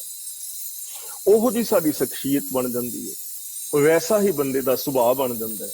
ਉਸ ਸੁਭਾਅ ਮੁਤਾਬਕ ਬੰਦਾ ਵਰਤਦਾ ਹੈ। ਸਾਰੇ ਸੰਸਾਰ ਦੇ ਅੰਦਰ ਹੀ ਕੂੜ ਫੈਲ ਜਾਂਦਾ ਹੈ। ਕੂੜ ਅਮਾਵਸ, ਸੱਚ ਚੰਦਰਮਾ, ਦਿਸੇ ਨਾ ਹੀ ਕਹਿ ਚੜਿਆ। ਇਸ ਤਰ੍ਹਾਂ ਅੰਦਰ ਕੂੜ ਦੀ ਅਮਾਵਸ ਪੈਦਾ ਹੋ ਜਾਂਦੀ ਹੈ। ਸੱਚ ਚੰਦਰਮਾ ਦੀ ਤਰ੍ਹਾਂ ਕਿਤੇ ਦਿਸਦਾ ਹੀ ਨਹੀਂ। ਇਸ ਲਈ ਕੂੜ ਕਮਾਉਣ ਦੇ ਨਾਲ, ਮਾੜੇ ਕਰਮ ਕਰਨ ਦੇ ਨਾਲ ਜ਼ਿੰਦਗੀ ਦੇ ਅੰਦਰ ਦੁੱਖ ਪੈਦਾ ਹੋਣਗੇ। ਅਗਲਾ ਬਚਨ ਕਰਦੇ ਨੇ, ਨਾਨਕ ਸਿਫਤ ਵਿਗਾਸ। ਸਿਫਤ ਦਾ ਮਤਲਬ ਹੈ ਪ੍ਰਭੂ ਦੀ ਸਿਫਤ ਸਲਾਹ ਕਰਨੀ, ਵਡਿਆਈ ਕਰਨੀ। ਵਿਗਾਸ ਦਾ ਮਤਲਬ ਵਿਗਾਸਤਾ। ਜੇ ਤੁਸੀਂ ਪ੍ਰਭੂ ਦੀ ਸਿਫਤ ਸਲਾਹ ਕਰੋਗੇ, ਗੁਣ ਗਾਓਗੇ, ਗੁਣਾ ਬਾਰੇ ਸੋਚੋਗੇ, ਗੁਣਾ ਵਾਲੇ ਬੋਲ ਬੋਲੋਗੇ, ਗੁਣਾ ਵਾਲਾ ਵਿਹਾਰ ਕਰੋਗੇ, ਤੁਹਾਡੀ ਮਾਨਸਿਕਤਾ ਵਿੱਚ ਵੀ ਮਨੁੱਖੀ ਪ੍ਰੇਮ ਹੋਏਗਾ, ਬੋਲਾਂ ਵਿੱਚ ਮਨੁੱਖੀ ਪ੍ਰੇਮ ਹੋਏਗਾ, ਵਿਹਾਰ ਦੇ ਅੰਦਰ ਪਿਆਰ ਵਾਲਾ ਵਰਤਾਰਾ ਹੋਏਗਾ, ਤਾਂ ਵਿਗਾਸਤਾ ਆਏਗੀ, ਖੁਸ਼ੀ ਪੈਦਾ ਹੋਏਗੀ, ਆਨੰਦ ਪੈਦਾ ਹੋਏਗਾ, ਆਤਮਿਕ ਜੀਵਨ ਪੈਦਾ ਹੋਏਗਾ। ਹੁਣ ਇਹ ਸਾਡੇ ਤੇ ਡਿਪੈਂਡ ਕਰਦਾ ਹੈ। ਰੱਬ ਕਿਸੇ ਨੂੰ ਦੁੱਖ ਨਹੀਂ ਦਿੰਦਾ, ਰੱਬ ਕਿਸੇ ਦੀ ਕਿਸਮਤ ਲਿਖ ਕੇ ਨਹੀਂ ਭੇਜਦਾ। ਉਹਨੇ ਇਹ ਸੰਸਾਰ ਸਾਡੇ ਹਵਾਲੇ ਕੀਤਾ ਹੈ। ਏਡੀ ਵੱਡੀ ਕੁਦਰਤ, ਇੰਨਾ ਵੱਡਾ ਦਿਮਾਗ ਦਿੱਤਾ ਹੈ। ਜਿਵੇਂ ਵਰਤੋਗੇ ਉਹ ਚੀਜ਼ ਮਿਲੇਗੀ, ਜੋ ਬੀਜੋਗੇ ਉਹ ਵੱਢਣਾ ਪਵੇਗਾ। ਕੂੜ ਕਮਾਵਾਂਗੇ, ਜ਼ਿੰਦਗੀ ਅੰਦਰ ਦੁੱਖ, ਅਸ਼ਾਂਤੀ ਪੈਦਾ ਹੋਏਗੀ। ਜੇ ਸਿਫਤ ਸਲਾਹ ਕਰਾਂਗੇ, ਸਾਡੀ ਪੋਜ਼ਿਟਿਵ ਥਿੰਕਿੰਗ ਹੋਏਗੀ, ਤਾਂ ਜੀਵਨ ਦੇ ਅੰਦਰ ਵਿਗਾਸਤਾ ਆਏਗੀ, ਖੇੜਾ ਆਏਗਾ, ਪ੍ਰਸੰਨਤਾ ਆਏਗੀ। ਅਗਲਾ ਬਚਨ ਕਰਦੇ ਨੇ, ਨਾਲ ਇਆਣੇ ਦੋਸਤੀ ਵਡਾਰੂ ਸਿਉ ਨਹੀਂ। ਇਆਣੇ ਦਾ ਮਤਲਬ ਅਣਜਾਣ, ਮੂਰਖ ਬੰਦਾ, ਬੇਸਮਝ ਬੰਦਾ। ਬੇਸਮਝ ਦੇ ਨਾਲ ਤੁਸੀਂ ਦੋਸਤੀ ਪਾ ਲਓ। ਵਡਾਰੂ ਸਿਉ ਨਹੀਂ, ਵਡਾਰੂ ਦਾ ਮਤਲਬ ਜਿਹੜਾ ਹੰਕਾਰੀ ਹੈ, ਆਪਣੇ ਆਪ ਨੂੰ ਵੱਡਾ ਸਮਝਦਾ ਹੈ, ਹੰਕਾਰੀ ਬੰਦਾ, ਉਹਦੇ ਨਾਲ ਪਿਆਰ ਪਾ ਲਓ। ਕਿਸੇ ਅਣਜਾਣ ਦੇ ਨਾਲ, ਜਿਸ ਦੇ ਕੋਲ ਗਿਆਨ ਨਹੀਂ ਹੈ, ਜਿਸ ਦੇ ਕੋਲ ਵਿਵੇਕ ਬੁੱਧ ਨਹੀਂ, ਜਿਹਨੂੰ ਹਾਨੀ ਲਾਭ, ਚੰਗੇ ਮੰਦੇ, ਪਾਪ ਪੁੰਨ, ਧਰਮ ਅਧਰਮ, ਆਤਮ ਅਨਾਤਮ ਦੀ ਪਹਿਚਾਨ ਨਹੀਂ, ਉਹਦੇ ਨਾਲ ਤੁਸੀਂ ਪਿਆਰ ਪਾ ਲਓ। ਜਾਂ ਤੁਸੀਂ ਕਿਸੇ ਹੰਕਾਰੀ ਦੇ ਨਾਲ ਪ੍ਰੀਤ ਪਾ ਲਓ, ਜਿਹੜਾ ਹਰ ਵਕਤ ਆਪਣੇ ਹੀ ਹੰਕਾਰ ਦੇ ਅੰਦਰ ਹੈ। ਤਾਂ ਗੁਰੂ ਪਾਤਸ਼ਾਹ ਜੀ ਕਹਿੰਦੇ ਨੇ, ਇਹਨਾਂ ਦੋਹਾਂ ਦੀ ਦੋਸਤੀ ਕੈਸੀ ਹੈ? ਪਾਣੀ ਅੰਦਰ ਲੀਕ ਜਿਉਂ ਤਿਸਤਾ ਥਾਉ ਨਾ ਥੇ। ਜੇ ਮਿੱਟੀ ਤੇ ਲਾਈਨ ਪਾਓਗੇ ਤਾਂ ਥੋੜੀ ਦੇਰ ਲਈ ਰਹਿ ਜਾਏਗੀ। ਪੱਥਰ ਤੇ ਲਕੀਰ ਕਦੇ ਮਿਟਦੀ ਨਹੀਂ, ਕਾਗਜ਼ ਦੇ ਉੱਤੇ ਵਾਈ ਲਾਈਨ ਰਹਿ ਜਾਂਦੀ ਹੈ। ਪਰ ਪਾਣੀ ਦੇ ਅੰਦਰ ਲੀਕ ਮਾਰੀ ਹੋਵੇ, ਇੱਕ ਸੋਟੀ ਲੈ ਕੇ ਪਾਣੀ ਵਿੱਚ ਲੀਕ ਮਾਰੋ, ਕਿੰਨੀ ਕੁ ਦੇਰ ਰਹੇਗੀ? ਪਾਣੀ ਵਿੱਚ ਲੀਕ ਖਿੱਚੀ ਹੀ ਨਹੀਂ ਜਾਣੀ, ਨਾਲ ਦੇ ਨਾਲ ਮਿਟ ਜਾਣੀ। ਤਾਂ ਗੁਰੂ ਜੀ ਕਹਿੰਦੇ ਨੇ, ਪਾਣੀ ਅੰਦਰ ਲੀਕ ਜਿਉਂ ਤਿਸਤਾ ਥਾਉ ਨਾ ਥੇ। ਜੇਕਰ ਤੁਸੀਂ ਪਾਣੀ ਦੇ ਅੰਦਰ ਲੀਕ ਮਾਰੋਗੇ ਤਾਂ ਉਸ ਨਾ ਤਾਂ ਲਾਈਨ ਨੇ ਰਹਿਣਾ ਤੇ ਨਾ ਉਹਦੀ ਨਿਸ਼ਾਨੀ ਵੀ ਨਹੀਂ ਰਹਿਣੀ ਕਿ ਇੱਥੇ ਲੀਕ ਮਾਰੀ ਸੀ। ਵਿਅਰਥ ਹੈ ਪਾਣੀ ਵਿੱਚ ਲੀਕ। ਇਸੇ ਤਰ੍ਹਾਂ ਮੂਰਖ ਦੇ ਨਾਲ ਕੀਤੀ ਦੋਸਤੀ, ਹੰਕਾਰੀ ਦੇ ਨਾਲ ਕੀਤੀ ਦੋਸਤੀ ਵੀ ਬੇਕਾਰ ਹੈ। ਉਹਦਾ ਕੋਈ ਪਤਾ ਨਹੀਂ ਕਦੋਂ ਟੁੱਟ ਜਾਏ ਔਰ ਕਦੋਂ ਉਹ ਤੁਹਾਡਾ ਨੁਕਸਾਨ ਕਰ ਦੇਣ। ਕਹਿੰਦੇ ਨੇ ਕਿਸੇ ਸ਼ਾਹੂਕਾਰ ਨੇ ਆਪਣੇ ਨੌਕਰ ਨੂੰ ਗਰਮੀ ਦੇ ਵਿੱਚ ਪੱਖਾ ਚੱਲਣ ਤੇ ਲਾ ਲਿਆ ਕਿ ਮੈਂ ਸੌਣ ਲੱਗਾ, ਮੈਨੂੰ ਪੱਖਾ ਚੱਲਦਾ ਰਹੇ। ਪੱਖਾ ਚੱਲਿਆ, ਸ਼ਾਹੂਕਾਰ ਸੌਂ ਗਿਆ ਤੇ ਇੱਕ ਮੱਖੀ ਆਣ ਕੇ ਘੜੀ ਕੁ ਮਗਰੋਂ ਸ਼ਾਹੂਕਾਰ ਦੇ ਨੱਕ ਦੇ ਉੱਤੇ ਪਵੇ। ਸੇਵਾਦਾਰ ਨੇ ਅਡਾਈ, ਮੱਖੀ ਮੱਖੀ ਫਿਰ ਆ ਜਾਏ, ਮੱਖੀ ਫਿਰ ਆ ਜਾਏ। ਉਹਨੇ ਹੌਲੇ ਜੇ ਪੱਖਾ ਤੇ ਫੜੀ ਰੱਖਿਆ ਤੇ ਕੋਲ ਕਿਰੇ ਵੇਲਣਾ ਪਿਆ ਸੀ, ਫੜ ਕੇ ਨੱਕ ਦੇ ਉੱਤੇ ਮਾਰਿਆ ਮੱਖੀ ਮਾਰਨ ਲਈ। ਮੱਖੀ ਤੇ ਉੱਡ ਗਈ ਤੇ ਨੱਕ ਭੰਨ ਦਿੱਤਾ। ਉਹ ਹੜਬੜਾ ਕੇ ਉੱਠਿਆ, ਨੱਕ ਦੀ ਹੱਡੀ ਟੁੱਟ ਗਈ, ਲਹੂ ਲੁਹਾਣ। ਕਹਿੰਦਾ ਇਹ ਕੀ ਕੀਤਾ? ਕਹਿੰਦਾ ਜੀ ਮੈਂ ਤੇ ਸੇਵਾ ਹੀ ਕਰ ਰਿਹਾ ਸਾਂ, ਮੱਖੀ ਬਾਰ-ਬਾਰ ਬਹਿ ਰਹੀ ਸੀ। ਹੁਣ ਮੂਰਖ ਬੰਦਾ ਕਰ ਦੇਗਾ ਨਾ, ਕਦੋਂ ਕੀ ਕਰ ਦੇਵੇ ਕੁਛ ਨਹੀਂ ਪਤਾ। ਮੂਰਖ ਬੰਦਾ ਕਦੇ ਕੋਈ ਵੀ ਹਰਕਤ ਕਰ ਸਕਦਾ ਹੈ, ਉਹਨੂੰ ਪਤਾ ਹੀ ਨਹੀਂ, ਸਮਝ ਨਹੀਂ। ਤਾਂ ਉਹਦੇ ਨਾਲ ਪਾਈ ਹੋਈ ਦੋਸਤੀ ਹੁਣ ਇੱਕ ਪਲ ਭਰ ਦੇ ਅੰਦਰ ਟੁੱਟ ਜਾਏਗੀ। ਤੇ ਹੰਕਾਰੀ ਬੰਦਾ ਜਦੋਂ ਤੱਕ ਤੁਸੀਂ ਉਹਦੀ ਈਗੋ ਨੂੰ ਪੱਠੇ ਪਾਉਂਦੇ ਰਹੋਗੇ, ਉਦੋਂ ਤੱਕ ਤੁਸੀਂ ਉਹਦੇ ਨਾਲ ਰਹਿ ਸਕਦੇ ਹੋ। ਤੁਸੀਂ ਉਹਦੀ ਕਿਸੇ ਗਲਤ ਗੱਲ ਦਾ ਵੀ ਕਹਿ ਦੋ ਨਾ ਕਿ ਇਹ ਨਹੀਂ ਹੋ ਸਕਦੀ, ਨਾਲ ਦੇ ਨਾਲ ਦੋਸਤੀ ਰੁਕੇਗੀ, ਉਹਦੀ ਦੋਸਤੀ ਰਾਸ ਨਹੀਂ ਆਏਗੀ। ਤਾਂ ਇਹ ਅਨਾਨ ਔਰ ਹੰਕਾਰ ਬਾਹਰ ਨਹੀਂ ਹੈ, ਇਹ ਸਾਡੇ ਆਪਣੇ ਅੰਦਰ ਹੀ। ਜੇ ਅਨਾਨ ਮਨ ਹੋਵੇ, ਮਤ ਹੋਛੀ ਹੋਵੇ, ਤਾਂ ਅਸੀਂ ਕੋਈ ਵੀ ਗਲਤ ਕੰਮ ਕਰ ਲਾਂਗੇ। ਹੋਛੀ ਮਤ ਕਰ ਕੀ ਕਰ ਰਹੇ ਆ ਨਾ, ਸਾਰਿਆਂ ਨੂੰ ਪਤਾ ਹੈ ਰਿਸ਼ਵਤ ਲੈਣੀ ਚੰਗੀ ਨਹੀਂ, ਪਰ ਲੋਕ ਲੈ ਰਹੇ ਨੇ। ਸਭ ਨੂੰ ਪਤਾ ਹੈ ਕਿ ਇਹ ਚਿੱਟੇ ਨਸ਼ੇ ਵੇਚਣੇ, ਲੋਕਾਂ ਦੇ ਬੱਚਿਆਂ ਦੀ ਜ਼ਿੰਦਗੀ ਬਰਬਾਦ ਕਰਨੀ ਠੀਕ ਨਹੀਂ, ਪਰ ਲੋਕ ਕਰੀ ਜਾ ਰਹੇ ਨੇ। ਡੁਪਲੀਕੇਟ ਦਵਾਈਆਂ ਵੇਚਣੀਆਂ ਕਿੰਨੀਆਂ ਕੁ ਚੰਗੀਆਂ ਨੇ। ਜਿਹੜੇ ਦੇਸ਼ ਆਪਣੇ ਦੇਸ਼ ਦੀ ਰੱਖਿਆ ਵਾਸਤੇ ਹਥਿਆਰ ਖਰੀਦਣ ਵਿੱਚ ਰਿਸ਼ਵਤ ਲੈ ਲੈਣ, ਕਮਿਸ਼ਨ ਲੈ ਲੈਣ, ਉਹਨਾਂ ਦਾ ਕੀ ਬਣ ਸਕਦਾ ਹੈ? ਕਿਉਂਕਿ ਅਣਜਾਣ ਹੈ ਨਾ, ਅਗਿਆਨ ਹੈ ਨਾ, ਅਗਿਆਨ ਦੀ ਵਰਤੋਂ ਕਰ ਰਹੇ ਨੇ। ਤਾਂ ਕਿਵੇਂ ਸੁੱਖ ਪੈਦਾ ਹੋਏਗਾ? ਇਹ ਅਗਿਆਨਤਾ ਹਰ ਬੰਦੇ ਦੇ ਅੰਦਰ ਹੈ। ਅਗਿਆਨ ਮਨ ਦੇ ਨਾਲ, ਅਗਿਆਨੀ ਮਨ ਦੇ ਨਾਲ ਜੇ ਦੋਸਤੀ ਪਾਓਗੇ ਨਾ, ਯਾਨੀ ਅਗਿਆਨਤਾ ਭਰੇ ਕਰਮ ਕਰੋਗੇ, ਤਾਂ ਉਹ ਰਾਸ ਨਹੀਂ ਆਉਣ ਵਾਲੀ, ਉਹ ਸੁੱਖ ਪੈਦਾ ਨਹੀਂ ਕਰੇਗੀ। ਕਿਉਂਕਿ ਸਾਡੀ ਅਗਿਆਨਤਾ ਨੇ ਕਿਤੇ ਵੀ ਕੋਈ ਗਲਤ ਕਰਮ ਕਰਾ ਦੇਣਾ ਤੇ ਫਲ ਉਹਦਾ ਭੁਗਤਣਾ। ਤੇ ਜੇ ਹੰਕਾਰੀ ਮਨ ਨੂੰ ਆਪਣਾ ਦੋਸਤ ਬਣਾ ਲੋਗੇ, ਹੰਕਾਰ ਨੂੰ, ਫਿਰ ਕੀ ਹੋਏਗਾ? ਤੁਹਾਡੀ ਕਿਤੇ ਨਿਭਣੀ ਨਹੀਂ। ਹੰਕਾਰੀ ਬੰਦੇ ਦਾ ਤਾਲਮੇਲ ਆਪਣੇ ਪਰਿਵਾਰ ਨਾਲ ਵੀ ਨਹੀਂ ਬਹਿੰਦਾ। ਹੰਕਾਰੀ ਬੰਦੇ ਦਾ ਤਾਲਮੇਲ ਰਿਸ਼ਤੇਦਾਰਾਂ ਨਾਲ ਵੀ ਨਹੀਂ ਬਹਿੰਦਾ, ਸੱਜਣਾ ਮਿੱਤਰਾਂ ਨਾਲ ਵੀ ਨਹੀਂ ਬਹਿੰਦਾ, ਗੁਰੂ ਔਰ ਰੱਬ ਦੇ ਨਾਲ ਵੀ ਨਹੀਂ ਬਹਿੰਦਾ। ਹੰਕਾਰੀ ਬੰਦੇ ਨੂੰ ਕਿਤੇ ਤੁਰਦਿਆਂ ਵੇਖੋ, ਐਨੀ ਸਪੀਡ ਨਾਲ ਘਰੋਂ ਨਿਕਲੇਗਾ ਜਿਵੇਂ ਸਾਹਮਣੀ ਕੰਧ ਨੂੰ ਟੱਕਰ ਮਾਰਨੀ ਹੋਵੇ। ਸਾਫ ਸੜਕ ਤੇ ਵੀ ਹੰਕਾਰੀ ਇੰਜ ਟੱਪ ਕੇ ਤੁਰਦਾ ਹੈ ਜਿਵੇਂ ਪੈਰਾਂ 'ਚ ਸਪਰਿੰਗ ਲੱਗੇ ਹੋਣ ਤੇ ਛਾਲ ਮਾਰ ਕੇ ਕੋਠੇ ਤੇ ਚੜਨਾ ਹੋਵੇ। ਹੰਕਾਰੀ ਬੰਦਾ ਬਾਜ਼ਾਰ ਵਿੱਚ ਜਾਂਦਾ ਹੈ, ਬਾਜ਼ਾਰ ਸੌੜਾ ਹੋ ਜਾਂਦਾ ਹੈ, ਹੰਕਾਰੀ ਚੌੜਾ ਹੋ ਜਾਂਦਾ। ਹੰਕਾਰੀ ਬੰਦਾ ਚਾਰ ਬੰਦਿਆਂ ਦੇ ਵਿੱਚ ਇੰਜ ਆਕੜ ਕੇ ਖਲੋਤਾ ਹੁੰਦਾ ਹੈ ਜਿਵੇਂ ਦੁਸ਼ਹਿਰੇ ਦੀ ਸ਼ਾਮ ਨੂੰ ਰਾਵਣ ਦਾ ਬੁੱਤ ਖਿਲਾਰਿਆ ਹੁੰਦਾ। ਕਿਵੇਂ ਪ੍ਰੀਤ ਪਾਲੋ? ਜੇ ਹੰਕਾਰ ਨਾਲ ਪ੍ਰੀਤ ਪਾ ਲਵੋਗੇ ਤਾਂ ਵੀ ਜ਼ਿੰਦਗੀ ਦੇ ਅੰਦਰ ਖੁਸ਼ੀ ਪੈਦਾ ਨਹੀਂ ਹੋਣੀ। ਤਾਂ ਇਸ ਕਰਕੇ ਗੁਰੂ ਜੀ ਕਹਿੰਦੇ ਹਨ, ਇੱਕ ਅਗਿਆਨਤਾ ਦੇ ਨਾਲ ਆਪਣੀ ਦੋਸਤੀ ਨਾ ਪਾਓ, ਹੰਕਾਰ ਦੇ ਨਾਲ ਦੋਸਤੀ ਨਾ ਪਾਓ। ਜੇ ਸੁਖ ਸ਼ਾਂਤੀ ਚਾਹੁੰਦੇ ਹੋ ਤਾਂ ਆਪਣੀ ਜ਼ਿੰਦਗੀ ਵਿੱਚ ਨਿਮਰਤਾ ਧਾਰਨ ਕਰੋ ਔਰ ਆਪਣੇ ਜੀਵਨ ਦੇ ਅੰਦਰ ਗਿਆਨ ਦੀ ਵਰਤੋ। ਅਗਲਾ ਵਚਨ ਕਰਦੇ ਨੇ ਅਗਲੇ ਸ਼ਲੋਕ ਦੇ ਅੰਦਰ, ਹੋਏ ਇਆਣਾ ਕਰੇ ਕੰਮ ਆਣ ਨਾ ਸਕੇ ਰਾਸ।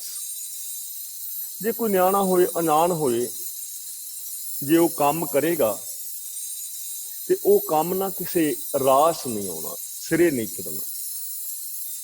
ਕੰਮ ਸਿਰੇ ਨਹੀਂ ਚੜਨਾ। ਜੇ ਅਣਜਾਣਾ ਬੰਦਾ ਕੰਮ ਕਰੇਗਾ, ਅਗਿਆਨੀ ਬੰਦਾ ਕੰਮ ਕਰੇਗਾ। ਹੁਣ 2 ਮਿੰਟ ਲਈ ਮੈਨੂੰ ਲਗਾ ਦਿਓ ਦੀਵਾਰ ਬਣਾਉਣ ਲਈ, ਕਿ ਦੀਵਾਰ ਉਸਾਰਨੀ ਹੈ। ਹੁਣ ਮੈਨੂੰ ਪਤਾ ਹੀ ਨਹੀਂ ਕਿ ਸੀਮੈਂਟ ਰੇਤਾ ਕਿੰਨਾ ਕਿੰਨਾ ਪਾਣਾ ਹੈ, ਕਿੰਨੀ ਨੀਂਹ ਰੱਖਣੀ ਹੈ, ਕਿਵੇਂ ਇੱਟਾਂ ਲਾਣੀਆਂ ਨੇ। ਹੁਣ ਲਾਣ ਤੇ ਮੈਂ ਕਰ ਦਿਆਂਗਾ ਸ਼ੁਰੂ, ਲੇਕਿਨ ਜਿਹੜਾ ਮਕਾਨ ਮੈਂ ਬਣਾਵਾਂਗਾ ਉਹ ਬਣੇਗਾ ਕਿਵੇਂ ਦਾ? ਦੀਵਾਰ ਚੜ੍ਹਨੀ ਨਹੀਂ ਸਿਰੇ, ਰਾਹ 'ਚ ਡਿੱਗ ਡੁੱਗ ਜਾਣੀ ਹੈ, ਕਿਉਂਕਿ ਟੇਢੀ ਮੇਢੀ ਹੋ ਜਾਣੀ ਹੈ ਨਾ। ਯਾਨੀ ਕੋਈ ਵੀ ਕੰਮ ਜਿਸ ਨੂੰ ਕਰਨਾ ਆਉਂਦਾ ਹੀ ਨਹੀਂ, ਜੇ ਉਹ ਕੰਮ ਕਰੇਗਾ ਤੇ ਫਿਰ ਕੀ ਹੋਏਗਾ? ਉਹ ਕਹਿੰਦੇ ਨੇ ਚਾਚਾ ਭਤੀਜਾ ਜਾ ਰਹੇ ਸਨ ਮੋਟਰਸਾਈਕਲ ਤੇ ਭਤੀਜੇ ਨੇ ਮੋਟਰਸਾਈਕਲ ਰੋਕੀ, ਅੱਗੇ ਲਾਲ ਬੱਤੀ ਸੀ ਤੇ ਪਿੱਛੇ ਬੈਠਾ ਸੀ ਚਾਚਾ। ਤੇ ਭਤੀਜੇ ਦੀ ਨਾ ਪਤਾ ਲੈਣ ਕੋਈ ਆਇਆ, ਲੱਤ ਉਹਦੀ ਟੁੱਟੀ ਸੀ ਤੇ ਉਹਨੂੰ ਕਹਿੰਦੇ ਵੀ ਕੀ ਹੋਇਆ? ਕਹਿਣ ਲੱਗਾ, ਯਾਰ ਲੱਤ ਟੁੱਟ ਗਈ, ਮੈਂ ਤੇ ਚਾਚਾ ਜਾ ਰਹੇ ਸਾਂ ਤੇ ਮੈਂ ਲਾਲ ਬੱਤੀ ਤੇ ਰੋਕੀ, ਪਿੱਛੇ ਬੈਠਾ ਸੀ ਚਾਚਾ। ਕਹਿੰਦਾ ਬਣ ਸ਼ੇਰ ਕੱਢ ਦੇ, ਸ਼ੇਰ ਬਣ। ਥਾਪੜਾ ਮਾਰਿਆ ਪਿੱਛੋਂ, ਸ਼ੇਰ ਬਣ ਕੱਢ ਦੇ। ਕਹਿੰਦਾ ਫਿਰ? ਕਹਿੰਦਾ ਮੈਂ ਦਿੱਤੀ ਰੇਸ ਕੱਢ ਦਿੱਤੀ। ਕਹਿੰਦਾ ਅੱਗੇ ਫਿਰ ਲਾਲ ਬੱਤੀ, ਮੈਂ ਫਿਰ ਰੋਕ ਲਈ। ਚਾਚਾ ਕਹਿੰਦਾ ਚੱਲ। ਮੈਂ ਕਿਹਾ ਯਾਰ ਅੱਗੇ ਚਾਚਾ ਲਾਲ ਬੱਤੀ। ਕਹਿੰਦਾ ਸ਼ੇਰ ਬਣ, ਮੈਂ ਦਿੱਤੀ ਰੇਸ ਕੱਢ ਦਿੱਤੀ। ਕਹਿੰਦਾ ਫਿਰ ਅੱਗੇ? ਕਹਿੰਦਾ ਅੱਗੇ ਹਰੀ ਬੱਤੀ ਸੀ ਤੇ ਮੈਂ ਮੋਟਰਸਾਈਕਲ ਕੱਢੀ। ਕਹਿੰਦਾ ਫਿਰ? ਕਹਿੰਦਾ ਦੂਜੇ ਪਾਸੇ ਇੱਕ ਹੋਰ ਸ਼ੇਰ ਬਣਿਆ ਹੁੰਦਾ ਸੀ, ਉਹਨੇ ਮੇਰੇ ਵਿੱਚ ਮਾਰੀ, ਲੱਤ ਟੁੱਟੀ। ਜ਼ਰੂਰੀ ਨਹੀਂ ਨਾ ਵੀ ਤੁਸੀਂ ਸ਼ੇਰ ਬਣੋ, ਕੋਈ ਹੋਰ ਵੀ ਸ਼ੇਰ ਬਣੇਗਾ। ਤੇ ਜਦੋਂ ਮੂਰਖਤਾ ਦੇ ਨਾਲ ਸ਼ੇਰ ਬਣੇਗਾ ਬੰਦਾ, ਫਿਰ ਹੀ ਕੁਝ ਹੋਣਾ। ਇਸ ਲਈ ਕਹਿੰਦੇ ਨੇ, ਹੋਏ ਇਆਣਾ ਕਰੇ ਕੰਮ ਆਣ ਨਾ ਸਕੈ ਰਾਸ। ਜੇ ਬੇਸਮਝ ਬੰਦਾ ਕੰਮ ਕਰੇਗਾ ਤਾਂ ਉਹ ਕੰਮ ਸਿਰੇ ਨਹੀਂ ਚੜੇਗਾ, ਉਹ ਕੰਮ ਸਿਰੇ ਨਹੀਂ ਚੜੇਗਾ। ਗੁਰੂ ਜੀ ਕਹਿੰਦੇ ਨੇ, ਜੇ ਇੱਕ ਅੱਧ ਚੰਗੀ ਕਰੇ ਦੂਜੀ ਪੀਵੇ ਰਾਸ। ਵਿਰਾਸ ਦਾ ਮਤਲਬ ਉਲਟ ਪੁਲਟ। ਜੇ ਕਿਤੇ ਅਣਜਾਣ ਬੰਦਾ ਇੱਕ ਅੱਧਾ ਕੰਮ ਚੰਗਾ ਕਰ ਵੀ ਦੇਵੇਗਾ, ਜੇ ਉਹਦੇ ਤੋਂ ਭੁਲੇਖੇ ਨਾਲ ਇੱਕ ਅੱਧਾ ਕੰਮ ਚੰਗਾ ਹੋ ਗਿਆ, ਦੂਜਾ ਸਾਰਾ ਉਲਟ ਪੁਲਟ ਕਰ ਦੇਗਾ। ਸਾਡੇ ਉੱਥੇ ਗੁੜੀਆ ਸੀ ਇੱਕ ਨਿੱਕੀ ਜੀ, ਤੇ ਉਹ ਮਾਤਾ ਉਹਦੀ ਤੇ ਸੌਂ ਗਈ, ਤੇ ਉਹ ਕੁੜੀ ਉੱਠ ਕੇ, ਤੇ ਨਿੱਕੀ ਜੀ ਬੱਚੀ ਸੀ, ਤੇ ਕਹਿਣ ਲੱਗੀ ਮੈਂ ਰੋਟੀ ਪਕਾਣੀ। ਲੱਗ ਗਈ ਸਲੇਬ ਦੇ ਉੱਤੇ ਚੜ ਕੇ, ਛੋਟੀ ਸੀ ਅਣਜਾਣੀ। ਉਹਨੇ ਆਟਾ ਪਾਇਆ, ਵੇਖਿਆ ਉਹਨੇ ਆਪਣੀ ਮਾਤਾ ਨੂੰ ਆਟਾ ਪਾਉਂਦਿਆਂ, ਪਰਾਤ ਵਿੱਚ ਆਟਾ ਪਾ ਲਿਆ, ਤੇ ਸਲੇਬ ਤੇ ਚੜੀ ਸੀ। ਸਾਰੇ ਡੱਬੇ ਚੁੱਕ ਕੇ ਖੰਡ ਵੀ ਵਿੱਚ ਪਾ ਦਿੱਤੀ, ਪੱਤੀ ਵੀ ਪਾ ਦਿੱਤੀ, ਮਿਰਚਾਂ ਵੀ ਪਾ ਦਿੱਤੀਆਂ, ਲੂਣ, ਜਿੰਨੇ ਡੱਬੇ ਸਨ ਸਾਰੇ ਪਰਾਤ ਦੇ ਵਿੱਚ ਪਾ ਦਿੱਤੇ। ਤੇ ਦੂਜੇ ਪਾਸੇ ਪਾਣੀ ਲੈਣ ਲਈ ਜਾਣ ਲੱਗੀ, ਪਰਾਤ ਨੂੰ ਵੱਜਿਆ ਪੈਰ, ਤੇ ਪਰਾਤ ਥੱਲੇ। ਤੇ ਉਹ ਬੀਬੀ ਉਹਦੀ ਮਾਤਾ ਉੱਠ ਕੇ ਆਈ, ਤੇ ਉਹ ਖਿਲਾਰ ਕੇ ਬੈਠੀ ਸਾਰਾ ਕੁਛ। ਕਹਿੰਦੀ ਗੁੜੀਆ ਕੀ ਕਰਦੇ? ਕਹਿੰਦੀ ਮੰਮੀ ਮੈਂ ਰੋਟੀ ਪਕਾਉਣ ਲੱਗੀ। ਯਾਨੀ ਬੱਚੇ ਐਵੇਂ ਕਰਦੇ ਨੇ ਨਾ,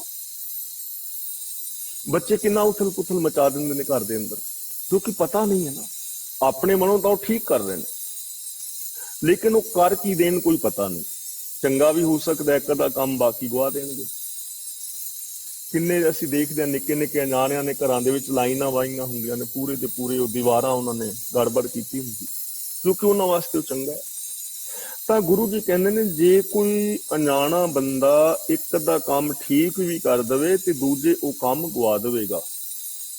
ਤੇ ਉਹ ਅਣਜਾਣਾ ਬੱਚਾ ਬਾਹਰ ਨਹੀਂ, ਉਹ ਅਣਜਾਣ ਮਨ ਸਾਡਾ ਮਨ ਹੀ, ਸਾਡੀ ਮੱਤ ਅਣਜਾਣੀ ਹੈ। ਜੇ ਅਣਜਾਣ ਮੱਤ ਦੇ ਨਾਲ ਅਸੀਂ ਕੰਮ ਕਰਾਂਗੇ, ਇੱਕ ਅੱਧਾ ਕੰਮ ਚੰਗਾ ਹੋਏਗਾ, ਦੂਜਾ ਫਿਰ ਵਿਗੜ ਜਾਏਗਾ। ਇਸ ਲਈ ਸਾਨੂੰ ਗਿਆਨ ਦੀ ਲੋੜ ਹੈ। ਰਾਜਨੀਤਿਕ, ਧਾਰਮਿਕ, ਆਰਥਿਕ, ਸਮਾਜਿਕ, ਸਰੀਰਕ, ਮਾਨਸਿਕ, ਬੌਧਿਕ, ਆਤਮਕ, ਪਰਿਵਾਰਕ, ਵਿਵਹਾਰਕ ਤੌਰ ਤੇ ਅਸੀਂ ਗਿਆਨ ਦੀ ਵਰਤੋਂ ਕਰੀਏ ਤਾਂ ਫਿਰ ਸਾਡੀਆਂ ਸਾਰੀਆਂ ਸਮੱਸਿਆਵਾਂ ਹੱਲ ਹੋ ਸਕਦੀਆਂ ਨੇ। ਸਾਡੀ ਪਰਸਨਲ ਲਾਈਫ, ਸਾਡਾ ਪਰਿਵਾਰਕ ਜੀਵਨ, ਸਾਡਾ ਸਮਾਜਿਕ ਜੀਵਨ स्वर्ग हो सकता है, बैकुंठ हो सकता है, हर का बागरा हो सकता है। और रब ने आ सारा संसार एक बाग ही बनाया है। अज सवेरे हुक्मनामे की विचार की सी, वो मैं पाया होया है। वो आप हुक्मनामे की विचार श्रवण करोगे तो बड़ा प्यारा शब्द है, पहल पुरिए पुनरक वना तांचे हंसा सगले जना। कि किवें असीं अपनी अज्ञानता और बेसमझी कारण इस जीवन नूं नरक बना बैठे। ਤਾਂ ਇਸ ਲਈ ਗੁਰੂ ਪਾਤਸ਼ਾਹ ਜੀ ਕਹਿ ਰਹੇ ਨੇ ਕਿ ਅਣਜਾਣ ਜਿਹੜਾ ਮਨ ਹੈ, ਉਹ ਜੇ ਇੱਕ ਅੱਧਾ ਕੰਮ ਚੰਗਾ ਵੀ ਕਰ ਲੇਗਾ ਤੇ ਦੂਜੇ ਸਾਰੇ ਗਵਾ ਦੇਵੇਗਾ। ਇਸ ਲਈ ਸਾਨੂੰ ਚਾਹੀਦਾ ਹੈ ਗਿਆਨ ਦੀ ਦਾਤ ਲੈਣੀ, ਤੇ ਗਿਆਨ ਸਾਨੂੰ ਮਿਲਣਾ ਹੈ ਗੁਰੂ ਪਾਸੋਂ। ਗਿਆਨ ਅੰਜਨ ਗੁਰ ਦੀਆ, ਅਗਿਆਨ ਅੰਧੇਰ ਵਿਨਾਸ਼, ਹਰ ਕਿਰਪਾ ਤੇ ਸੰਤ ਭੇਟਿਆ, ਨਾਨਕ ਮਨ ਪ੍ਰਗਾਸ। ਦੇਖੋ ਭਾਈ ਗਿਆਨ ਕੀ ਆਈ आंधी, सब है उडानी भ्रम की टाटी, रह ना माया बांधी। कि हे भाई वेखो ज्ञान दी हनेरी आ गई है, ते इस ज्ञान दी हनेरी ने मेरे अंदरों भरम दीयां टाटियां उड़ा दित्तियां ने। मेरी जिंदगी विच भरम नहीं रहा, मैनू असलीयत दा ज्ञान हो गया है। दो चिते की दो थून गिरानी, हुण मेरे अंदर दो चितापन दुबदा नहीं रही। मैं अंदरों बाहरों एक हाँ, हुण मैं कन्फ्यूज नहीं हाँ, मैनू सच्चाई दा पता लग गया। मोह बलेंडा टूटा, मेरी जिंदगी के अंदरों इस ज्ञान ने मोह का बलेंडा तोड़ दिता है। सैल्फिशनेस नहीं रही, मैं सैल्फिश नहीं रहा हूं। मेरी जिंदगी के अंदरों खोटे मत के नाल जिहड़ा भांडा भरिया सी ना खोटे कर्मां दा, वो मत का भांडा ही भज गया, खत्म हो गया। हुण मेरे जीवन के अंदर ज्ञान है, हर चीज नूं मैं सोच समझ के करदा हाँ, चंगे कर्म करदा हाँ, माड़े कर्म नहीं। ते ज्ञान कित्थों मिलिया है? गुरु पासों। ਤੇ ਇਹ ਗਿਆਨ ਸਾਨੂੰ ਜੀਵਨ ਜੀਣ ਵਾਸਤੇ ਗੁਰਬਾਣੀ ਤੋਂ ਚੰਗਾ ਗਿਆਨ ਸਾਨੂੰ ਹੋਰ ਨਹੀਂ ਕਿਤੋਂ ਮਿਲ ਸਕਦਾ। ਬਾਣੀ ਗੁਰੂ, ਗੁਰੂ ਹੈ ਬਾਣੀ, ਵਿੱਚ ਬਾਣੀ ਅੰਮ੍ਰਿਤ सारे गुर बाणी कहे सेवक जन माने प्रतख गुरु निस्तारे। इसलिए गुरु तो बाणी तो ज्ञान असी लैके ते इस ज्ञान मुताबिक असा जिंदगी जीनी है। अगला हुण बचन कर रहे ने पौड़ी राही गुरु नानक पातशाह जी सानू समझा रहे ने कि सानू फिर की करना चाहिए। कहंदे ने चाकर लगे चाकरी जे चले खसमे पाए। सेवक सेवा दे अंदर लग्या होया तां जानना चाहिए जे वो खसम मालक दे पाए दा मतलब ओदे हुक्म विच चले, ओदी रजा दे अंदर तुरे। ओ सेवक प्रवान है, ओनू खुशी मिलेगी जे रजा दे अंदर तुरे, जे मालक दे हुक्म विच तुरे। ते असीं देखदे हां घरां दे अंदर कई लोकां ने नौकर रखे हुंदे ने ते वो नौकर बड़े ईमानदार हुंदे ने, मालक दे हुक्म अनुसार काम करदे ने। जे कोई काम गवाचदा होवे ओनू अपना काम समझ के करदे ने। ते मालक कई बार ऐसे चंगे नौकरां नू घरां दीयां चाबियां फड़ा दिंदे ने, उन्हां दे उत्ते पूरा उन्हां दा विश्वास हुंदा है। क्यों कि वो खसम दी रजा विच तुरे ने, मालक दे प्रेम दे अंदर तुरे ने। लेकिन वो जिहड़े चंगे ने, एक शाहूकार दे नौकर सन दो, ते एक नू तनख्वाह घट मिलदी सी, एक नू ज्यादा मिलदी सी।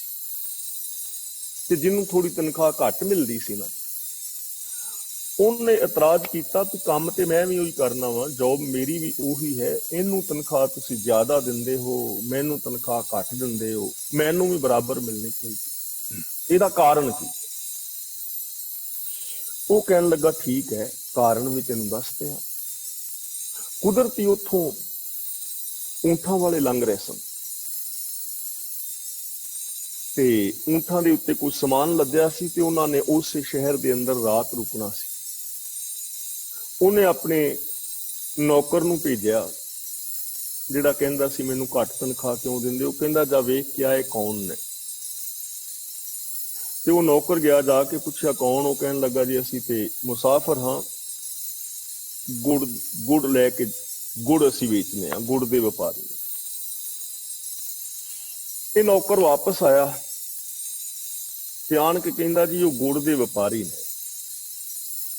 दूजे नौकर नू भेजिया जा तू पता करके आ। वो दूजा व्यापारी गया, कहन लगा भी कित्थों आए हो। उन्हें दस्या फलां शहर तो आए हैं। कित्थे जा रहे हो? फलां शहर विच जा रहे हैं। ऊंठां ते की लद्या है? कहन लगे गुड़ लिया है। की भाव लिया है? असीं उत्थों 10 रुपए किलो लिया है। की भाव बेचोगे? असीं जी उत्थे नूं 12 रुपए या 13 रुपए बेचांगे। किन्ना लाभ होएगा? सानू इन्ना लाभ हो जाएगा। ते आने वाले टाइम के अंदर गुड़ जिहड़ा होर महंगा होने वाला है, इस तरह सानू लाभ होएगा। ते कहन लगा जे गुड़ तुसीं उत्थे जाके 12 रुपए बेचना है, 10 रुपए लिया है, ते सफर तुहाडा अद्धा होर रहिंदा है, ते जे असीं तुहानू इहदा रेट 11 दे दईए ते सारा गुड़ खरीद लवीए। वो कहन लगे ठीक है, खरीद लो, सानू रुपया लाभ हो जाएगा, नाले सफर बच जाएगा।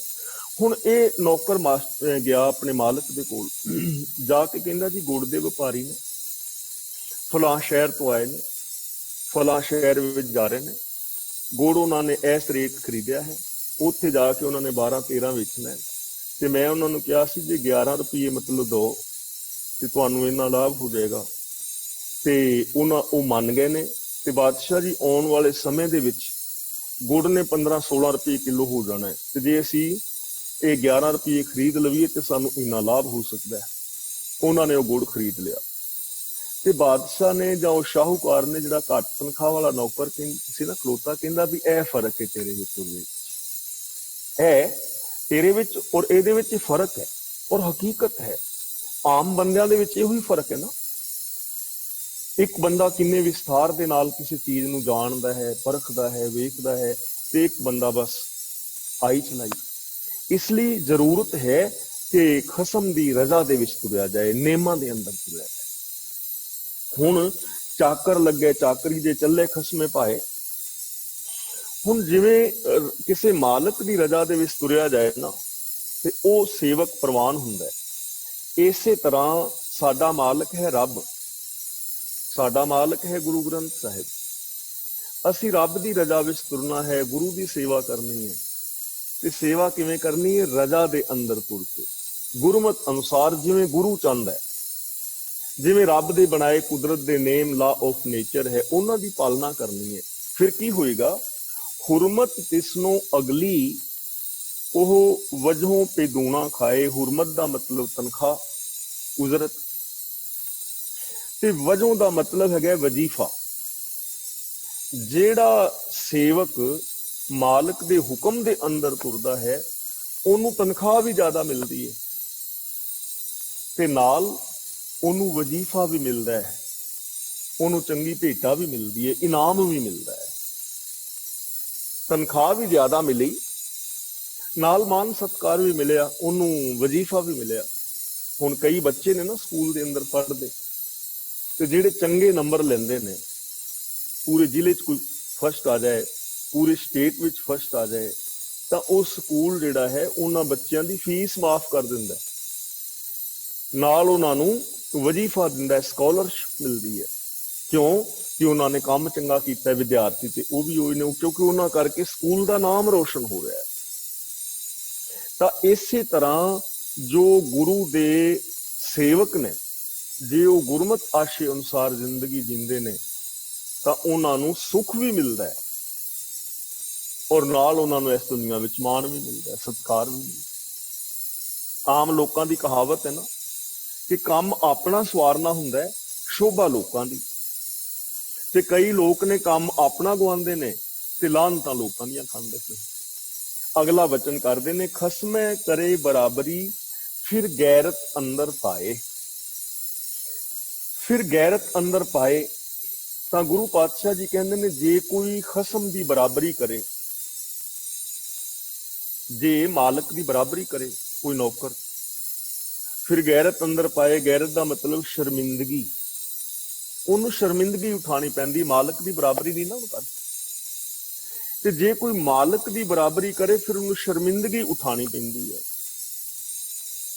ਅਸੀਂ ਵੇਖਦੇ ਹਾਂ ਗੁਰੂ ਤੇਗ ਬਹਾਦਰ ਜੀ ਦੇ ਸਮੇਂ ਕੁਝ ਲੋਕ ਬਹਿ ਗਏ ਸਨ ਨਾ, ਗੁਰਿਆਈ ਗੱਦੀ ਲਗਾ ਕੇ ਗੁਰੂ ਜੀ ਦੀ ਬਰਾਬਰੀ ਕਰਨ ਵਾਸਤੇ ਬਹਿ ਗਏ, ਤੇ ਸ਼ਰਮਿੰਦਗੀ ਉਠਾਣੀ ਪਈ ਨਾ, ਕਿਉਂਕਿ ਸੱਚ ਤਾਂ ਸੱਚ ਹੈ। ਅੱਜ ਵੀ ਅਸੀਂ ਦੇਖਦੇ ਹਾਂ ਕਿੰਨੇ ਬਾਬੇ ਨੇ ਜੋ ਬਿਲਕੁਲ ਅਕਾਲ ਤਖਤ ਦੇ ਬਰਾਬਰ ਆਪਣੀ ਵੱਖਰੀ ਮਰਿਆਦਾ ਬਣਾ ਬੈਠੇ। ਜਿਵੇਂ ਗੁਰੂਆਂ ਦੇ ਗੁਰਪੁਰਬ ਮਨਾਏ ਜਾਂਦੇ ਨੇ, ਪ੍ਰਕਾਸ਼ ਪੁਰਬ, ਸ਼ਹੀਦੀ ਪੁਰਬ, ਇਵੇਂ ਬਾਬੇ ਆਪਣੇ ਜਨਮ ਦਿਨ ਤੇ ਬਰਸੀਆਂ ਮਨਾ ਰਹੇ ਨੇ, ਬਰਾਬਰ ਹੀ ਹੋ ਬੈਠੇ ਨਾ, ਗੁਰੂ ਜੀ ਦੀ ਹਜ਼ੂਰੀ ਵਿੱਚ ਗਦੇਲਾ ਲਾ ਕੇ ਬੈਠੇ। ਤੇ ਜੇ ਕੋਈ ਖਸਮ ਦੀ ਬਰਾਬਰੀ ਕਰੇ, ਹੁਣ ਹੋਇਆ ਸੀ ਨਾ ਪਿੱਛੇ ਇੱਕ ਬਾਬਾ ਗੁਰੂ ਗੋਬਿੰਦ ਸਿੰਘ ਵਰਗੇ ਚੋਲੇ ਪਾ ਕੇ ਤੇ ਬਰਾਬਰੀ ਕਰਨ ਦੀ ਟਰਾਈ ਕਰ ਰਿਹਾ ਹੈ, ਹੁਣ ਸ਼ਰਮਿੰਦਗੀ ਉਠਾਣੀ ਪਈ ਨਾ। ਜੇ ਕੋਈ ਖਸਮ ਦੀ ਬਰਾਬਰੀ ਗੱਲੀ ਬਾਤੀ ਕਰੇ, ਤਾਂ ਸ਼ਰਮਿੰਦਗੀ ਤਾਂ ਉਠਾਣੀ ਪਵੇਗੀ। ਹੁਣ ਜੇ ਪ੍ਰਿਥੀਆ ਬਰਾਬਰੀ ਕਰੇ ਤਾਂ ਨਹੀਂ ਨਾ ਕਰ ਸਕਦਾ, ਸ੍ਰੀ ਚੰਦ ਬਰਾਬਰੀ ਕਰੇ ਭਾਈ ਲਹਿਣਾ ਜੀ ਦੀ ਨਹੀਂ ਨਾ ਕਰ ਸਕਦਾ। ਅਸੀਂ ਹੁਣ ਬਰਾਬਰੀ ਕਰੀਏ ਕਿ ਸਾਨੂੰ ਭਾਈ ਮਤੀ ਦਾਸ, ਭਾਈ ਸਤੀ ਦਾਸ ਵਾਲਾ ਮਾਨ ਮਿਲੇ, ਤਾਂ ਕਿਵੇਂ ਮਿਲੇਗਾ? ਖਸਮੇ ਕਰੇ ਬਰਾਬਰੀ ਫਿਰ ਗੈਰਤ ਅੰਦਰ ਪਾਏ। ਜਿਵੇਂ ਦੁਨਿਆਵੀ ਤੌਰ ਤੇ ਕੋਈ ਨੌਕਰ ਆਪਣੇ ਮਾਲਕ ਦੀ ਬਰਾਬਰੀ ਕਰੇ ਤਾਂ ਉਹਨੂੰ ਸ਼ਰਮਿੰਦਗੀ ਉਠਾਣੀ ਪੈਂਦੀ ਹੈ, ਤੇ ਇਸੇ ਤਰ੍ਹਾਂ ਜੇ ਕੋਈ ਪ੍ਰਭੂ ਦੀ ਬਰਾਬਰੀ ਕਰੇ ਤਾਂ ਸ਼ਰਮਿੰਦਗੀ ਉਠਾਣੀ ਪਵੇਗੀ। ਹੁਣ ਕਿੰਨੇ ਲੋਕ ਨੇ ਜੋ ਜੋਤਿਸ਼ ਰਾਹੀਂ, ਮੰਤਰਾਂ ਜੰਤਰਾਂ ਰਾਹੀਂ, ਵਾਰ ਸਰਾਪਾਂ ਦੇ ਨਾਲ ਲੋਕਾਂ ਦੇ ਦੁੱਖ ਦੂਰ ਕਰਨ ਦੇ ਦਾਅਵੇ ਕਰਦੇ ਨੇ, ਪਰ ਜਦੋਂ ਇਹ ਚੀਜ਼ਾਂ ਹੈ ਨਹੀਂ ਤਾਂ ਸ਼ਰਮਿੰਦਗੀ ਉਠਾਣੀ ਪਵੇਗੀ। ਪਿੱਛੇ ਇੱਕ ਬੰਦਾ ਸੀ, ਕਹਿੰਦਾ ਮੈਂ ਸੱਪ ਦਾ ਮੰਤਰ ਜਾਣਦਾ, ਤੇ ਹੈ ਉਹ ਸਾਡਾ ਮਿੱਤਰ ਹੀ ਸੀ। ਤੇ ਮੈਂ ਕਿਹਾ ਵੀ ਸਜਣਾ, ਮੈਂ 5 ਲੱਖ ਰੁਪਇਆ ਇਨਾਮ ਰੱਖਿਆ ਹੈ ਕਿ ਜੇ ਕੋਈ ਭੂਤ ਪ੍ਰੇਤ ਮੈਨੂੰ ਚਮੇੜ ਦੇਵੇ, ਤੇ ਜਾਂ ਸਾਰੀ ਦੁਨੀਆ ਦੇ ਜਾਦੂਗਰ ਇਕੱਠੇ ਹੋ ਕੇ ਮੈਨੂੰ ਸਿਰ ਪੀੜ ਵੀ ਲਾ ਦੇਣ, ਜਾਂ ਇੱਕ ਚਾਬੀ ਵੀ ਉਤਾਂ ਡਾ ਦੇਣ ਮੰਤਰ ਦੇ ਨਾਲ, ਤਾਂ ਮੈਂ 5 ਲੱਖ ਰੁਪਇਆ ਇਨਾਮ। ਮੈਨੂੰ ਕਹਿੰਦਾ ਵੀ ਤੂੰ ਹਾਰ ਜਾਣਾ, ਮੈਂ ਸੱਪ ਦਾ ਮੰਤਰ ਜਾਣਨਾ, ਮੈਂ ਤੇ ਮਰਿਆ ਬੰਦਾ ਜਿੰਦਾ ਕੀਤਾ। ਮੈਂ ਕਿਹਾ ਵੀ ਮੈਨੂੰ ਕੋਈ ਪ੍ਰੋਬਲਮ ਨਹੀਂ ਹੈ, ਤੇਰੇ ਕੋਲ ਮੰਤਰ ਹੈ ਤਾਂ ਤੂੰ ਕਰ, मैं तेन 5 लाख रुपया इनाम देंगा जे तू ऐसा सिद्ध कर दवें कि सप लड़े बंदे तू बचा लवें। मैं कहा तेन 6 महीने का टाइम देना,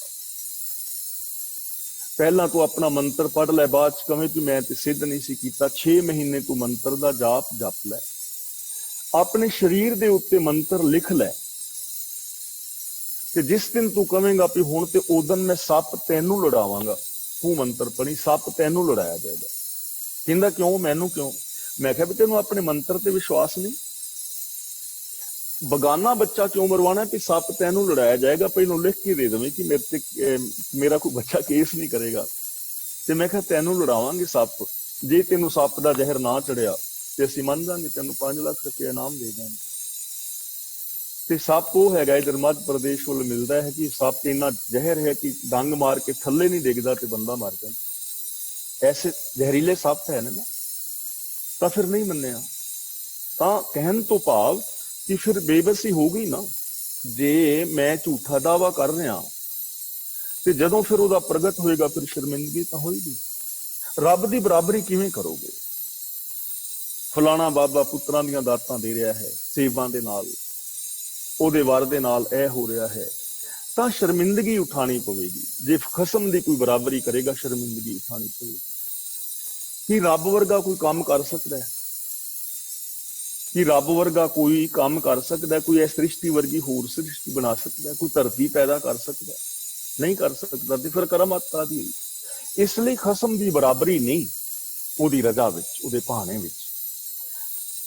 ਜਿਹੜਾ ਬਰਾਬਰੀ ਕਰੇਗਾ वजहू गवाए अगला, मुहे मुंह पाना खाए। पाना का मतलब जुतियां, वजहू का मतलब जिहड़ी वजीफा मिलना सी, इनाम मिलना सी, भेटा मिलना। जे कोई खसम की बराबरी करदा है तो वह भेटा भी गवा बैठा है, वजीफा गवा बैठा है, इनाम भी गवा बैठा है। मुहे मुंह पाना खाए, फिर मुंह ते जुतियां खांदा है। जुतियां खान का मतलब कि उन्होंने नमोशी होंगी है, नहीं कि उसके मुंह के छितर ही पैंदे ने। जुतियां खान का मतलब नमोशी होंगी है, बदनामी होंगी है, क्योंकि कर नहीं पाता, इसलिए फिर उन्होंने नमोशी का मुंह वेखना पैंदा है जिहड़ा बंदा खसम की बराबरी करता है। इसलिए सानू की करना चाहिए, किवें साडा जीवन सफल होवे? जिसदा दिता खावना तिस कहिए शाबाश। जिसदा दिता होया असीं रिजक कह रहे हैं ना, खा रहे हैं, तो साडा फर्ज बनता है कि निम्रता दे नाल उहदी शाबाशी करिए, भाव उहदा धन्नवाद करिए, शुकराना करना चाहिए है। हंकार नहीं करना, अज्ञानता विच कर्म नहीं करने, बराबरी नहीं करनी, शुकराना। ते याद रखना शुकराने दे अंदर सुख बड़ा है। हुण मेरे कपड़े बेशक सस्ते भी होण ते मैं तुहाडे महंगे कपड़ियां नूं वेख के कहां कि यार मेरे कोल भी काश ऐसे हुंदे, तो जदों मैं तुहाडे वाले नूं वेखांगा, मेरे अपने जो कपड़े पाए ने इन्हां दा सुख खत्म हो जाएगा, ते तुहाडे वर्गे मेरी लैण दी समर्था नहीं, गड़बड़ हो गई ना। ते जे मैं इन्हां दा शुकराना करां, जे प्रसाद पाठ पटंबर हंडावें, कपड़े पान लगा शुक्र करां कि हे प्रभु तेरा शुक्र है जो मैनू तन ढकण लई वस्त्र दिते ने, नहीं ते दुनिया ते इत्थे नंगे लगे फिरदे ने। घर तुहाडा छोटा है ते गुआंढी ने वड्डी कोठी लै लई ते मैं सड़ के मर गया। सड़न की लोड़ नहीं है, मैनू शुकराना करना चाहिए। जो मैं चाबी ला के अपना दरवाजा खोला तो कहां जिही प्रसाद बसें सुख मंदिर, शुकराना करा कि हे प्रभु तेरा शुक्रिया, तू मैनू रहन बसेरा दिता है, नहीं तो लोग तो फुटपाथां ते पए होए। तां जरूरत है शुकराना करने की। कोई बंदा नमाज पढ़न जा रहा ते वो नंगे पैरी जा रहा सी, गरीब सी। उन्हें खुदा दे उत्ते एतराज किया कि खुदा मैं रोज नमाज पढ़न जाना ते मेरे को इन्ना पैसा भी नहीं कि मैं जुतियां ही खरीद ला, ते मेरा गुआंढी उन्हें कदे नमाज भी नहीं पढ़ी तो इन्ना अमीर है। हाले मस्जिद के कोल पहुंचा सी ते को बंदा नमाज पढ़न जा रहा सी जिहदियां दोवें लत्तां ही वड्डियां सी। इन्हें शुक्र किया, कहन लगा है खुदा रहमत तेरी कि मेरियां लत्तां ते है ने, मैं तुर ते सकना। तां शुकराना, जदों शुकराना करांगे तां जो कुछ साडे कोल है उहदा सानू सुख मिलेगा ते नाल असीं तरक्की वास्ते ट्राई करांगे। विल पावर अपने अंदर है। ਨਾਨਕ ਹੁਕਮ ਨਾ ਚੱਲਈ ਨਾਲ ਖਸਮ ਚੱਲੇ ਅਰਦਾਸ। ਗੁਰੂ ਜੀ ਕਹਿੰਦੇ ਨੇ ਰੱਬ ਅੱਗੇ ਹੁਕਮ ਨਹੀਂ ਚੱਲਦਾ, ਉਹਦੇ ਅੱਗੇ ਤਾਂ ਨਿਮਰਤਾ ਸਹਿਤ ਬੇਨਤੀ ਕਰਨੀ ਚਾਹੀਦੀ ਹੈ। ਮੰਗੋ ਦਾਨ ਠਾਕੁਰ ਨਾਮ, ਅਵਰ ਕਛੂ ਮੇਰੇ ਸੰਗ ਨਾ ਚਾਲੇ, ਮਿਲੇ ਕਿਰਪਾ ਗੁਣਗਾਮ। ਹੁਕਮ ਰਜ਼ਾਈ ਵਿੱਚ ਚੱਲਣਾ ਚਾਹੀਦਾ। ਕੁਦਰਤ ਦੇ ਨਿਯਮਾਂ ਤੋਂ ਉਲਟ ਅਸੀਂ ਕੁਝ ਕਰ ਨਹੀਂ ਸਕਦੇ। ਕਰਕੇ ਵੇਖ ਲਓ, ਟਰਾਈ ਨਹੀਂ ਕਰ ਪਾਓਗੇ।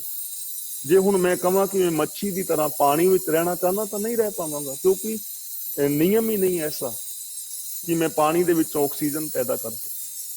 ਤੇ ਜੇ ਮੱਛੀ ਨੂੰ ਬਾਹਰ ਰੱਖਣਾ ਚਾਹੀਏ, ਉਹ ਨਹੀਂ ਰਹਿ ਸਕੇਗੀ। ਕੋਈ ਬੰਦਾ ਡੁੱਬ ਰਿਹਾ ਸੀ ਪਾਣੀ ਵਿੱਚ, ਗੋਤੇ ਆ ਰਹੇ ਸਨ ਉਹਨੂੰ, ਤੇ ਰੌਲਾ ਪਾ ਰਿਹਾ ਸੀ ਬਚਾਓ ਬਚਾਓ, ਤੇ ਹੱਥ ਮਾਰ ਰਿਹਾ ਸੀ, ਤੇ ਹੱਥ ਮਾਰਦਿਆਂ ਮਾਰਦਿਆਂ ਹੱਥ ਵਿੱਚ ਮੱਛੀ ਆ ਗਈ,